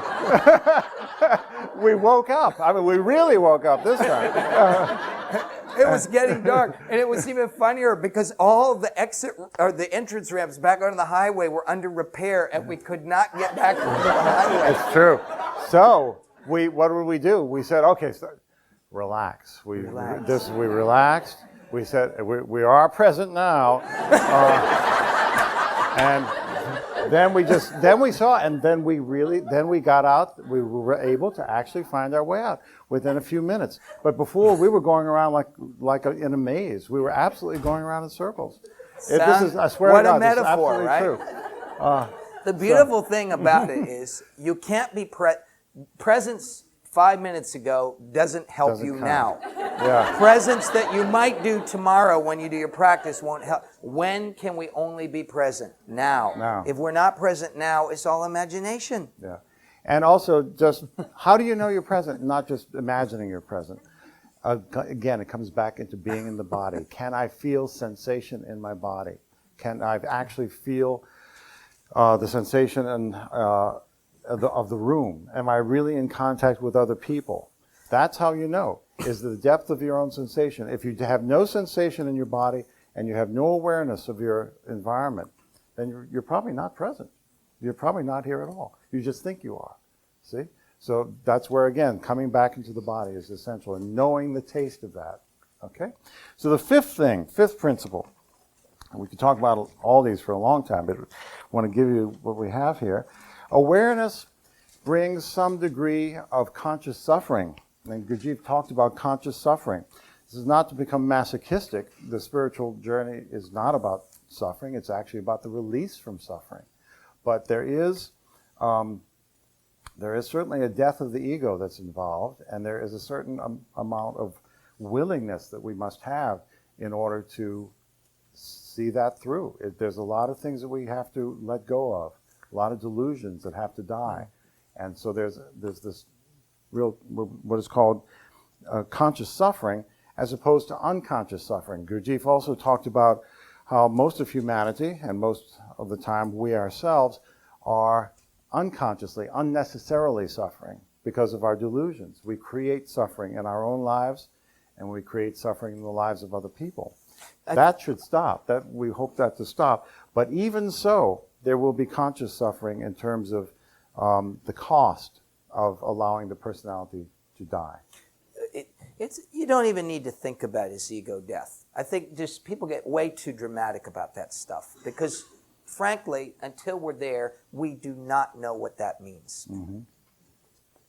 It just scares us, or we start feeling grandiose. Oh, I'm an ego death, right? Mm-hmm. Relax. Mm-hmm. Just sense yourself where you are now and see what happens. That's enough. Yeah. Right? But what is conscious suffering? Anybody doing inner work will find this out really quickly. If we try to relax, let's say we all just right now try to breathe a little deeper and actually relax the body right now, what is one of the first things you start to notice if you really relax? You feel your aches and pains, your stuckness, your tenseness, your numbness, right? Are you willing to be with your tenseness, aches and pains, and numbness, or do you just want to jump back into your mind and pretend everything's peachy keen? Right? To stay awake is to stay awake to the actual condition of your body, what you're actually feeling, and the more challenging part for most people is the actual condition of your heart. Mm-hmm. Every group we ever teach, we look at the whole phenomenon of brokenheartedness. Mm-hmm. I've never met anybody over the age of 3 that doesn't have a broken heart. Mm-hmm. Right? We're brokenhearted for our disappointments in life. We're brokenhearted on a more essential level because on some deep, profound place, we feel our estrangement from our source. Mm-hmm. And it hurts us, and it hurts us, and it hurts us. And then we look at all these reasons that we concoct from our history and our programming and make up why we feel that way, mm-hmm. or how we cope with it through the vicissitudes of our varying types or fixations. But basically, to stop all that stuff, you're going to feel the hurt, the longing, the sense of emptiness, the bankruptcy of the ego. Mm-hmm. Mm-hmm. It's not, you don't need to get rid of your ego. Just see it as it is with kindness and love, and it begins to surrender and dissolve and transform into something else. The ego, in a certain sense, you need. It's the food for the development of something else. Be like trying to have a baby without a placenta. Mm-hmm. You see? But it's in our attitude toward ourselves to really see the condition of ourselves. And heck, we haven't talked about the other guy. We're terrified to look at even when we're angry at people, we don't want to see their hurt. We don't want to see their loneliness, their fear. It's too overwhelming. Well, what makes us able to? The development and maturation of our presence gives us the capacity to hold our own sorrow and the sorrow of others, so that even when people are being kind of stinkers, we can approach them from a bigness of heart, and something else has the possibility of happening. And ladies and gentlemen, if this work isn't about that, what the hell are we all doing here? Mm-hmm. Yeah, but there is the willingness to be in the fire. The conscious suffering, you could at least say, is the willingness to put yourself and your habitual habits, your habitual way of being in the world, to put that at risk, to say, no, that isn't very real. I want something more real. I want something more true, and let the feathers fly. Let the chips fall where they may, and that's really what conscious suffering is about. Another way I've looked at it is it's sort of like what Harry Truman's had on his desk. The buck stops here. Yeah. Right? For all the chain of reactivity, projection, object relations, and all the ways that we all make each other suffer, I sit down with myself and say, I will eat my own suffering so that I stop being part of the chain of spreading it to others. Yeah. So there's the conscious willingness to own my own stuff. That's really what it's about. Yeah. So related to this, of course, is then principle 6. The problem is, and this is actually what we're talking about already, is that as we become aware of everything. It's not like we just become aware of the good stuff. You see, we become aware of whatever is happening in reality at that moment.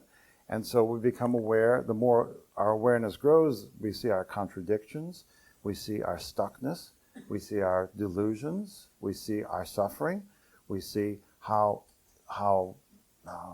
mean we can be, we see how mean and aggressive and self-rejecting we can be towards ourselves, towards other people. We see it all. But the key thing in the fourth way here is we do this without judgment and without acting those things out. That's really key. That is, everything is seen, everything is experienced as deeply as we can allow ourselves to experience it. Our hatreds, our loneliness, our resentments, whatever they are, we see them without judgment, without rejecting them, and without acting them out. And it's by not acting them out that we start building an inner fire, an inner will, that we actually become strengthened to continue with the work. You see, if we just kept acting out all of our negativity, we would never become internally strong enough to continue the work. The work would stop, in fact. You can also see how the whole necessity of being present is an aspect of letting go of the past, which cannot be done mentally.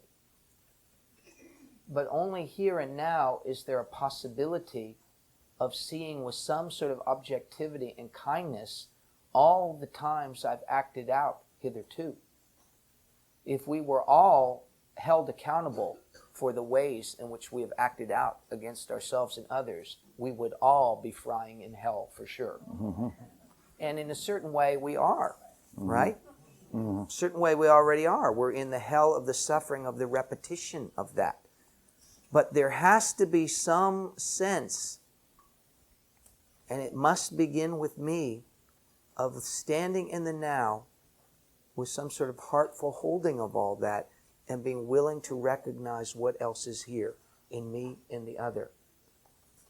You know, it's the essence of forgiveness. Mm-hmm. But forgiveness ends up not being something quite that I just decide to do. If I see the truth of the situation, if I see the truth of the suffering that we're all entangled with, what will naturally arise in my heart is compassion,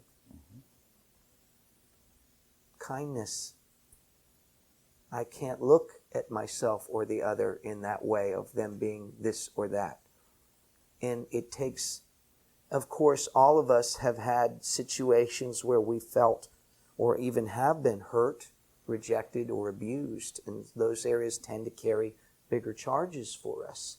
So, you start with the smaller stuff and you do your practice, and one day you wake up and it's not so much that you've decided anything, you just realize you don't feel that same way about yourself or the other person. Something else is now possible. But it comes again from staying with ourselves. It comes from staying with our hearts.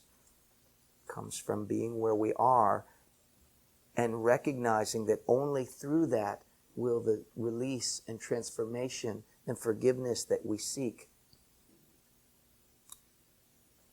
be cultivated in me. Okay. The seventh principle is, well, it's in two parts, I guess, is that we are given, Guruji's taught that we're given enough energy in the day, in every day, for our transformation, but that we waste 99% of it in negative emotions and reactivity and in acting out. In fact, he even went further. He said that for most people, they go into debt. It's like if you had $1, a lot of people, it's pretty good actually. If you only wasted 99 cents of it, you were able to save a penny a day. That would actually get you somewhere. He said, no, it's really worse than that. People are given $1 a day, but they spend $1.50, or they spend $1.25, and they go into sort of energetic psychological debt. And get into themselves deeper and deeper and deeper into these ruts and these patterns that we see in the Enneagram. So much of the work is this not acting out, and what he called stopping the leaks. stopping the leaks of the personality. We're constantly leaking our life force. We're leaking our ability to cooperate with transformation. It's not like we're going to transform ourselves, but that we are leaking the energy that it's going to take for transformation to happen. One of the best ways that you can use the Enneagram knowledge to do that is working with the instincts or the subtypes. Where do you leak? Check out your subtype. Yeah, yeah. Right? Yeah. If you're a self-pres and you're getting upset and cranky every time something's not quite perfectly attuned to your body, hello, there's your leak. If you're a sexual and you're just leaking energy all over, trying to make connections with people or feeling hurt and rejected because somebody didn't see you the right way, or getting lost in all that energy and just the enormous output of that energy, well, hello, there's your leak. Mm-hmm. If you're a social and you're just all hung up on needing to be involved and included and freaked out if you're not, and that whole dance about who's connecting with who and all of that, well, there's your leak. Mm-hmm. And there's a lot of different teachings, but I think basically paying attention to your instinctual stuff and not the gratification of genuine instinctual need, which we all have. That's not what I'm saying at all. But seeing how it starts to get mixed up with a certain emotional energy, which of course is related to the passion of your type. Mm-hmm. Seeing your passion acted out through your instinct is a prime candidate for seeing how you leak energy. This is where the Enneagram knowledge that we learn together and we explore together, this is where the rubber hits the road in terms of actual practice. Mm-hmm. Mm-hmm. You see, that's very important. We're going to come back to that in the next point, but just to finish this point, is in inner work, also there is strict justice. Mm-hmm. In life, there isn't strict justice. In life, as we know, people get away with murder. Literally. In life, you spend $1 on a lottery ticket, you have about a 50 million to 1 chance of winning the lottery, and guess what? You win the lottery. Wow, that's amazing. It's not like there is a strict justice in that at all. It's chance, it's luck, it's just the way things sort of happen. You could be walking down the street and get hit by a truck. You just never know about these things. But he said in the spiritual world, he said there is absolutely 100% strict justice. You're not going to get any more than what you pay. That every bit of work, but you will get everything you pay and everything you do in your inner work, there will be a payoff. In other words, we can't coast. Ultimately, we can't coast in our inner work. That we will get results in direct proportion to the amount of actual inner work we do. I believe David Daniels, our colleague, said that, tell me if I got this right. Presence never becomes habitual. That's right. Right? Can't. This is what we're talking about. Mm-hmm. Same idea. That we can't coast on our laurels. And I would say a little bit different just from the perspective, sometimes we do a little conscious work. We're willing to just look at this feeling we don't want to look at from a place of presence, and suddenly a whole universe opens up. Right? But here's where it gets into this justice bit. We're not going to wake up from just having spiritual experiences. Probably everybody in this room has had some, even if you don't call it that. Right? That in itself will not transform. It's taking seriously what you've understood, what you've realized through those experiences, and then getting into the nitty-gritty of rolling up your sleeves and taking that seriously in terms of how you're showing up in your life. If you really have had a glimpse that we're all connected and that the foundation of this reality is some kind of consciousness, love, and presence, how can you go around thinking the other person is for or against you or all sorts of weird things that we think all the time and every day? It takes a lot of dedication to practice, to let the understandings that we have metabolize, ground us. We talk about the difference between realization, oh, I see how it is, I see who I am, and actualization. That's coming up. Let's not get into that. So, Yeah. the point, I'm just going to try and keep us on track here with this eighth principle is something we were just saying before that, though, is that the Enneagram is a mirror and a guide to reveal the things that we are normally blind to. That's really what the role of the Enneagram. The role of the Enneagram is to make conscious what is normally habitual and unconscious. The Enneagram is ultimately, we think, what the Enneagram needs to do, or what we need to do with the Enneagram, is to let it self-destruct. In other words, we use the Enneagram until we are so habitually, well, not habitually, but in the moment, we are so constantly self-aware and we are so seeing what is happening in us in every moment that we no longer have to think, oh yeah, that's my three-wing and that's my instinct of the sexual this and that. We don't have to think about that stuff anymore. It becomes a guide to being present in the moment. That's all it is. Too many people, we feel, make the Enneagram into some sort of idolatry. It's not something that should be reified and worshipped as an end in itself. It is only a tool. It's only a means towards waking up and to illuminating the things that our personality does not want us to see. So if used rightly, of course, it can help us to wake up, but it is really showing us not so much who we are, it's showing us who we are not. I think maybe Eli Jackson Bear may have said that, and I think that is really true. It's not showing us who we are. Who we are is a mystery. Who we are is really beyond words, but it is showing us how we've forgotten that, and we have settled to be these sort of habitual, patterned, conditioned, reactive machines, as Gurdjieff said, and that's who we've taken ourselves to be. Yeah,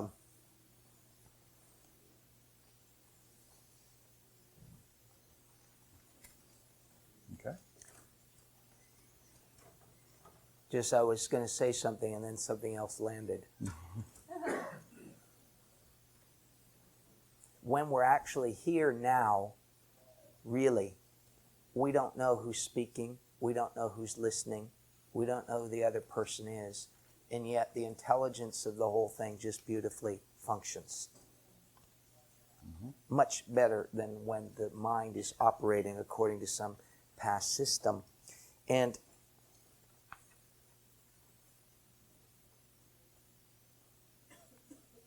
there's a way in which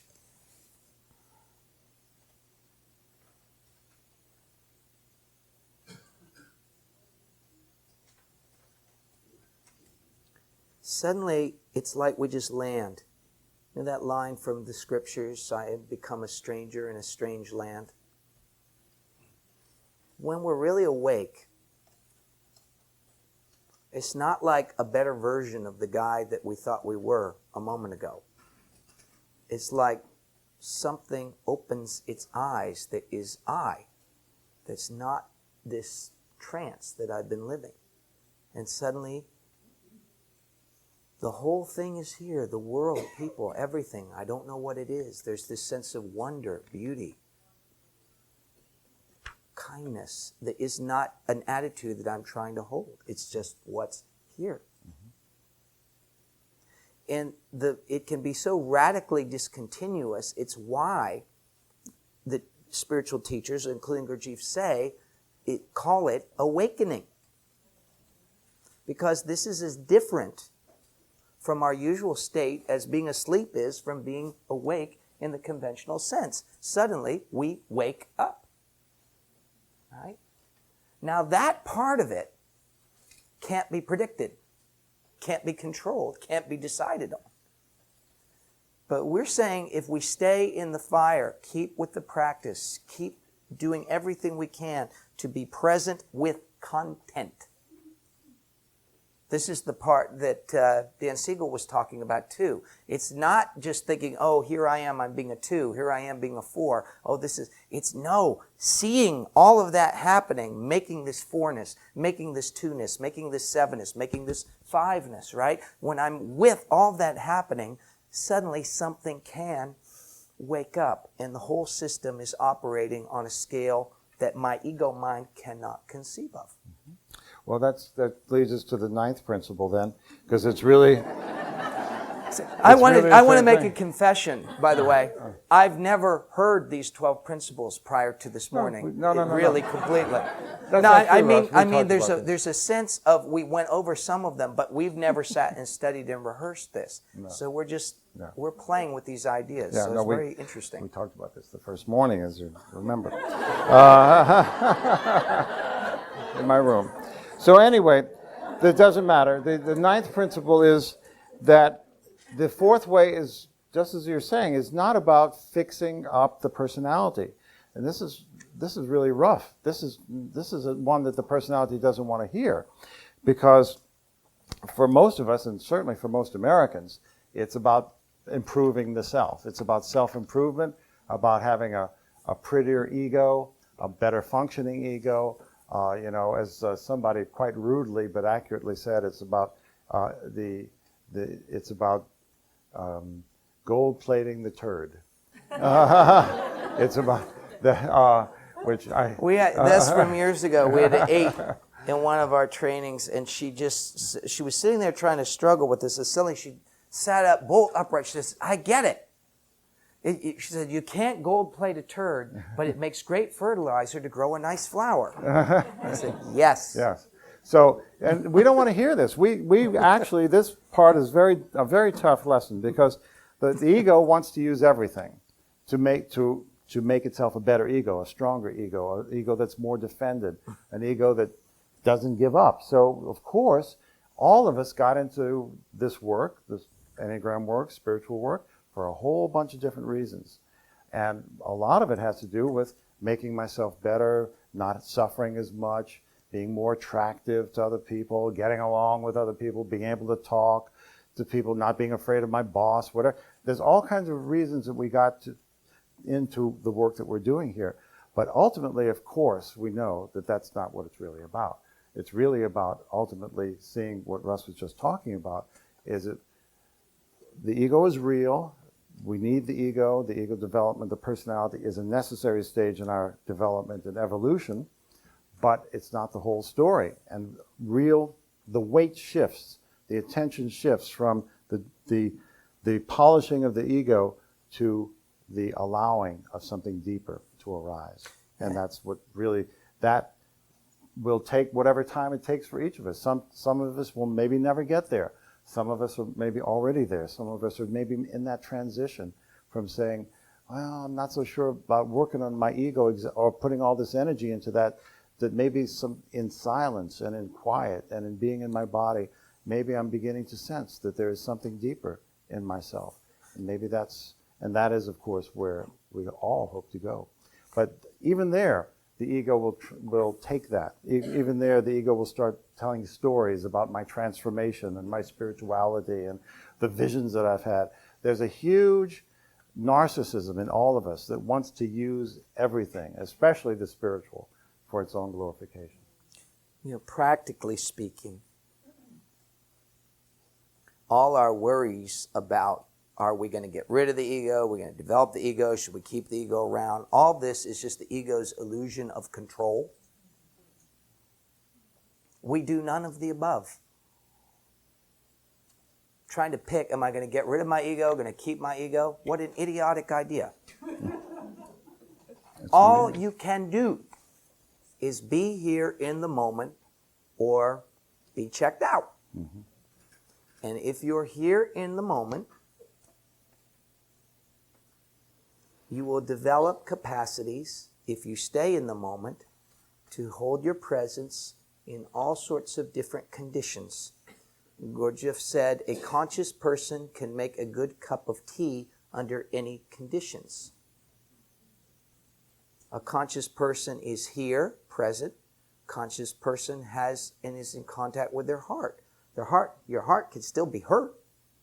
People can still behave in ways, either toward themselves, toward others, or towards you, that can be painful, but you don't get into the same kind of reactivity or stories about yourself or others.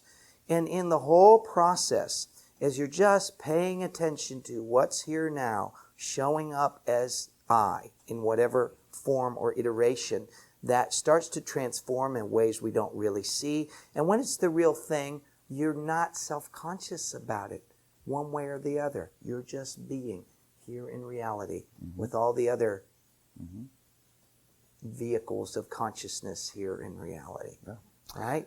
So all this stuff, the ego just wants to know, how's it going to be? Am I going to go this way, that way? Well, just the ego's fears are best allayed when I land where I am and get the perspective that I can only get from being here. Well, that leads us right to point 10, the principle. You had actually talked about it before, and that's going to be point 11. But point 10 is there's a big distinction, and it's huge, it's really important, between self-realization and self-actualization. Everybody in this room, no doubt, has had many moments of self-realization. In other words, of realizing the true nature of reality, of having spiritual experiences, having, you could say, mystical experiences. We have these peak experiences, these aha moments. You could call them many different things. Those are what's called moments of self-realization, where we see the truth. We wake up on a really profound level, and we see the way the world is, and we see the nature of my relationship to God or to Spirit, and we say, oh my God, all these rumors and all these spiritual teachings on some level, they're really true. This is real. It's not like this is all made up. It's not just a fairy tale. But the trick is, I mean, that's great, and that's wonderful, and thank God we have those things, because if we didn't, everything that we are learning about spirituality would just be, another belief system, right? It's only when we start having our own spiritual experiences that this stuff becomes meaningful. So we have to have, really, I think the whole role of religion is to show us and encourage us and make possible these moments of self-realization so that we have religious experience ourselves. That's what's important. But what's even more important is integrating those moments into our lives, into our whole personality, into the way we interact in the world. And that's what's called self-actualization. So the moments of self-realization have got to really be incorporated into our whole life, and so that our lives are changed. The way we are and how we manifest in the world completely, radically changes, and that we're consistent about it, that we are really a new being living in the world. Yeah. Gurdjieff used to say that, being able to be present on a beautiful hilltop with, chimes in the wind and all that is kind of a cheap thing. It's pretty easy. Your presence dependent on external factors. He says, but to be present, to use a local analogy, while you're stuck on the Bay Bridge during rush hour traffic, when somebody cuts you off on the 101, when you're waiting in line or dealing with all these, quote, checked out shoppers around you in various places, when you're at the airport and they're not moving it quite fast enough for you, right? Or your flight's delayed, or your kids are yelling, or some fool over there thinks about something important to me different than I do, right? What then? You see?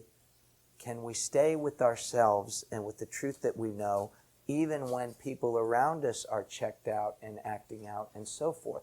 Not in any sense of superiority, but just staying with myself.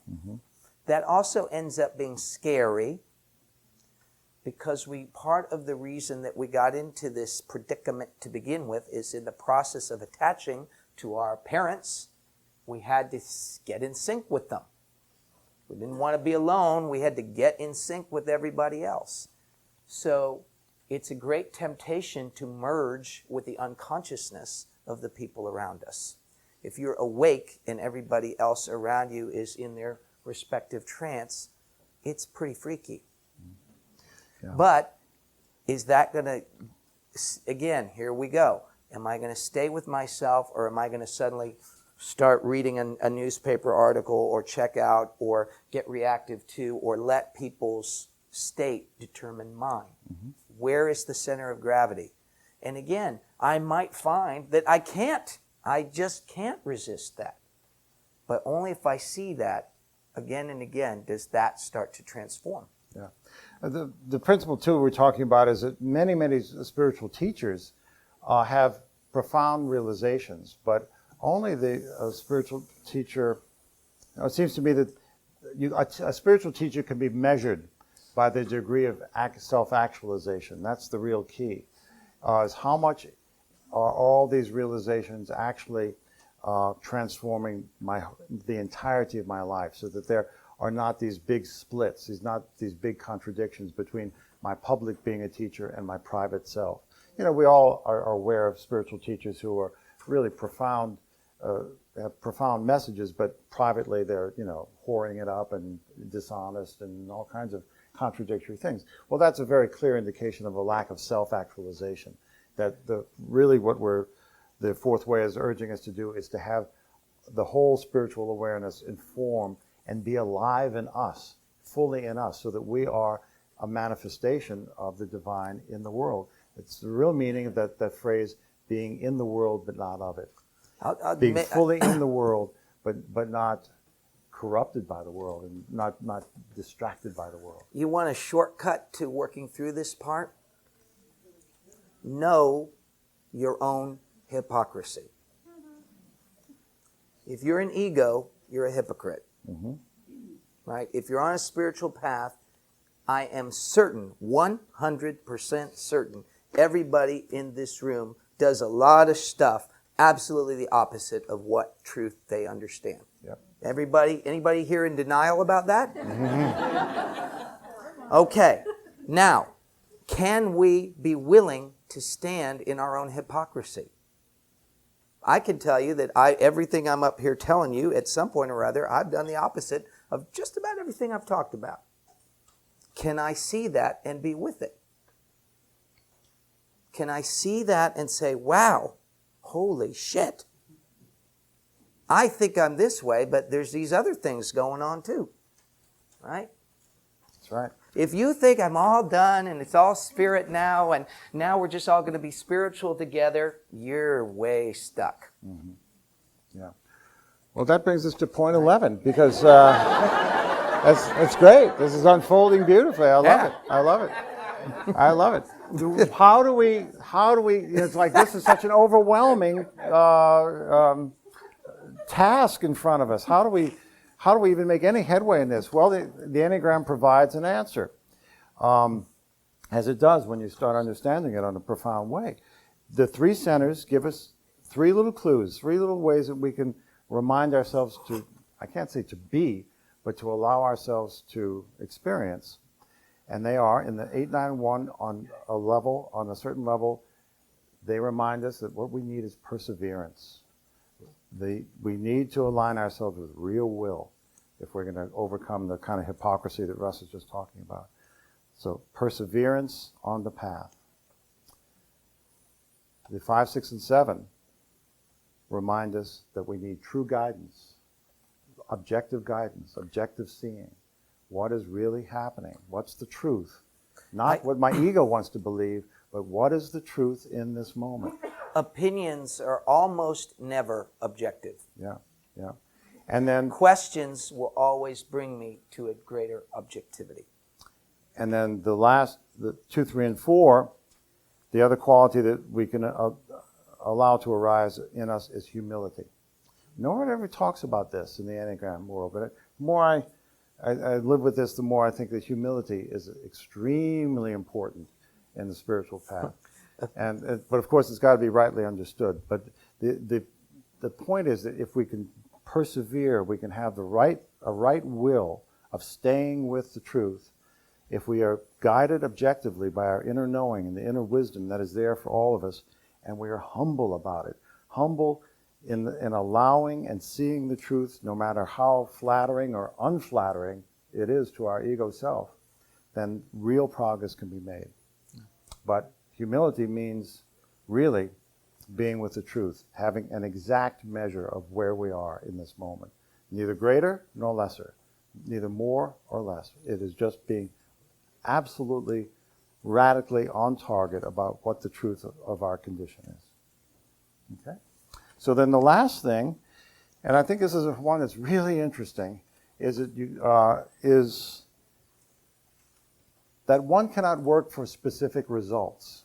So the last principle, the 12th principle in the fourth way here is that you cannot work for specific results. In other words, it won't work to say, well, okay, this is August. Okay, August I'm going to work on my mother issues. And then September is going to be my father issues. And then October will be all my hatred. And then, November will be my self-hatred and self-rejection. No, there is the timetable. There is no timetable for inner work.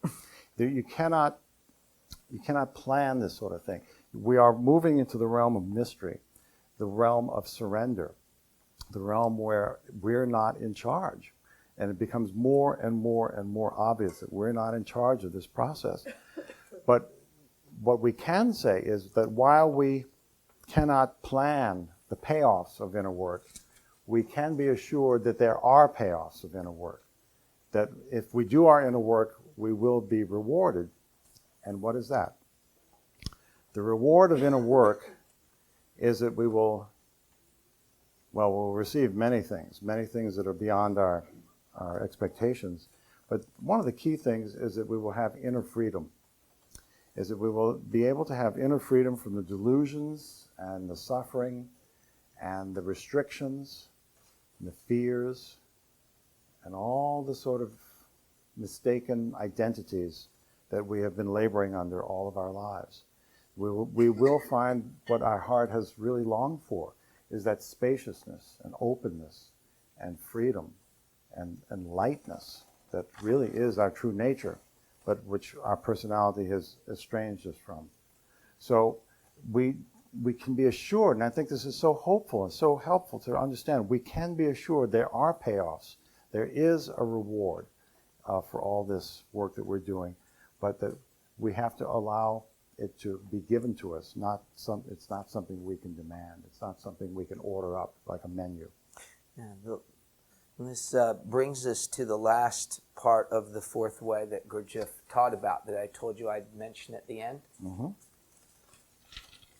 While these rewards, they're a bit like what in Christian tradition is called the gifts of the Spirit. Mm. Ultimately, we start to understand that while they bring me everything I want or have wanted, that still my heart yearns for something. It yearns to be utterly devoted, surrendered to its depth, to its source. And as we move toward that, we don't always know or understand what that will mean in terms of what changes will be wrought in our external lives. But I will say the last part that Gurdjieff spoke about, which I think is very relevant as we see small and large octaves playing out on our planet. The last part of the fourth way is that Gurdjieff said it is not always available. That it has not been available for several thousand years. And he said that it was available now because to serve the fourth way, and the reason why it's even possible is that at times of objective need, greater help is given. Do I need to spell this out? Gurdjieff said that in this time that his generation and our generation and the next one perhaps, we had entered into what he called a great interval. Now understand, he was talking about this in Russia in 1913, prior to the First World War, in which he told the people there, this century will bring horrors and wonders beyond anything the world has ever seen. But that we come to an interval in the development of consciousness on planet Earth. And that without a certain impulse, without the arising of a new dough, the octave of development of conscious life on the planet will go off. Anybody need a lot of convincing about this? I am certain that just about everybody in this room, in your heart, knows this. We're here, not, while it's quite lovely to figure out how to help coach couples or help businesses get along better, that's all part of it. It's all a layer of it. It's all meaningful. There are all the vicissitudes and particularities of how what we're doing expresses itself. But I believe that when we're in contact with the core, our heart's love of what this is really about, then we can't bullshit ourselves anymore about what we're doing and how we need to conduct ourselves with each other, especially as brothers and sisters trying to serve something higher. So what I've said to many of our students over the years, what we categorically, radically, 100% do not need is Club Enneagram. Hideous. The opposite of what is needed, right? More division, more isms, more belief systems combating each other. Boy, that'll help. How can we show up, use this precious knowledge that Gurdjieff and many people living and dead have gone to great suffering to try to make available to us so that we can learn to be, as Gurdjieff said, people without quotation marks. Fully human. Become what he called essence friends, where I shared with the group yesterday, one of my teachers in Ridwan said something very beautiful.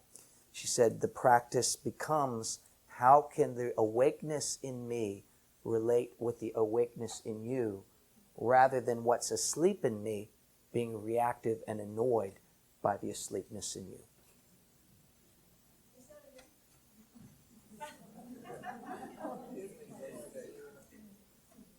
Let the awakeness in yourself respond and be with the awakeness in the other, rather than letting your asleepness be reactive and annoyed by the asleepness in the other. My sense is, and I suspect your sense is, that we have a certain time frame to work with. And I don't know what's supposed to happen. Anybody here think they do? We don't know where we're going. We don't know what's required. As I said at the beginning, it's like stepping off a cliff. Something new is called for that requires something in us to awaken and to relate on a level that has not been hitherto required. And I think it is incumbent. No, I won't say that. I'll say we are all invited. We are all invited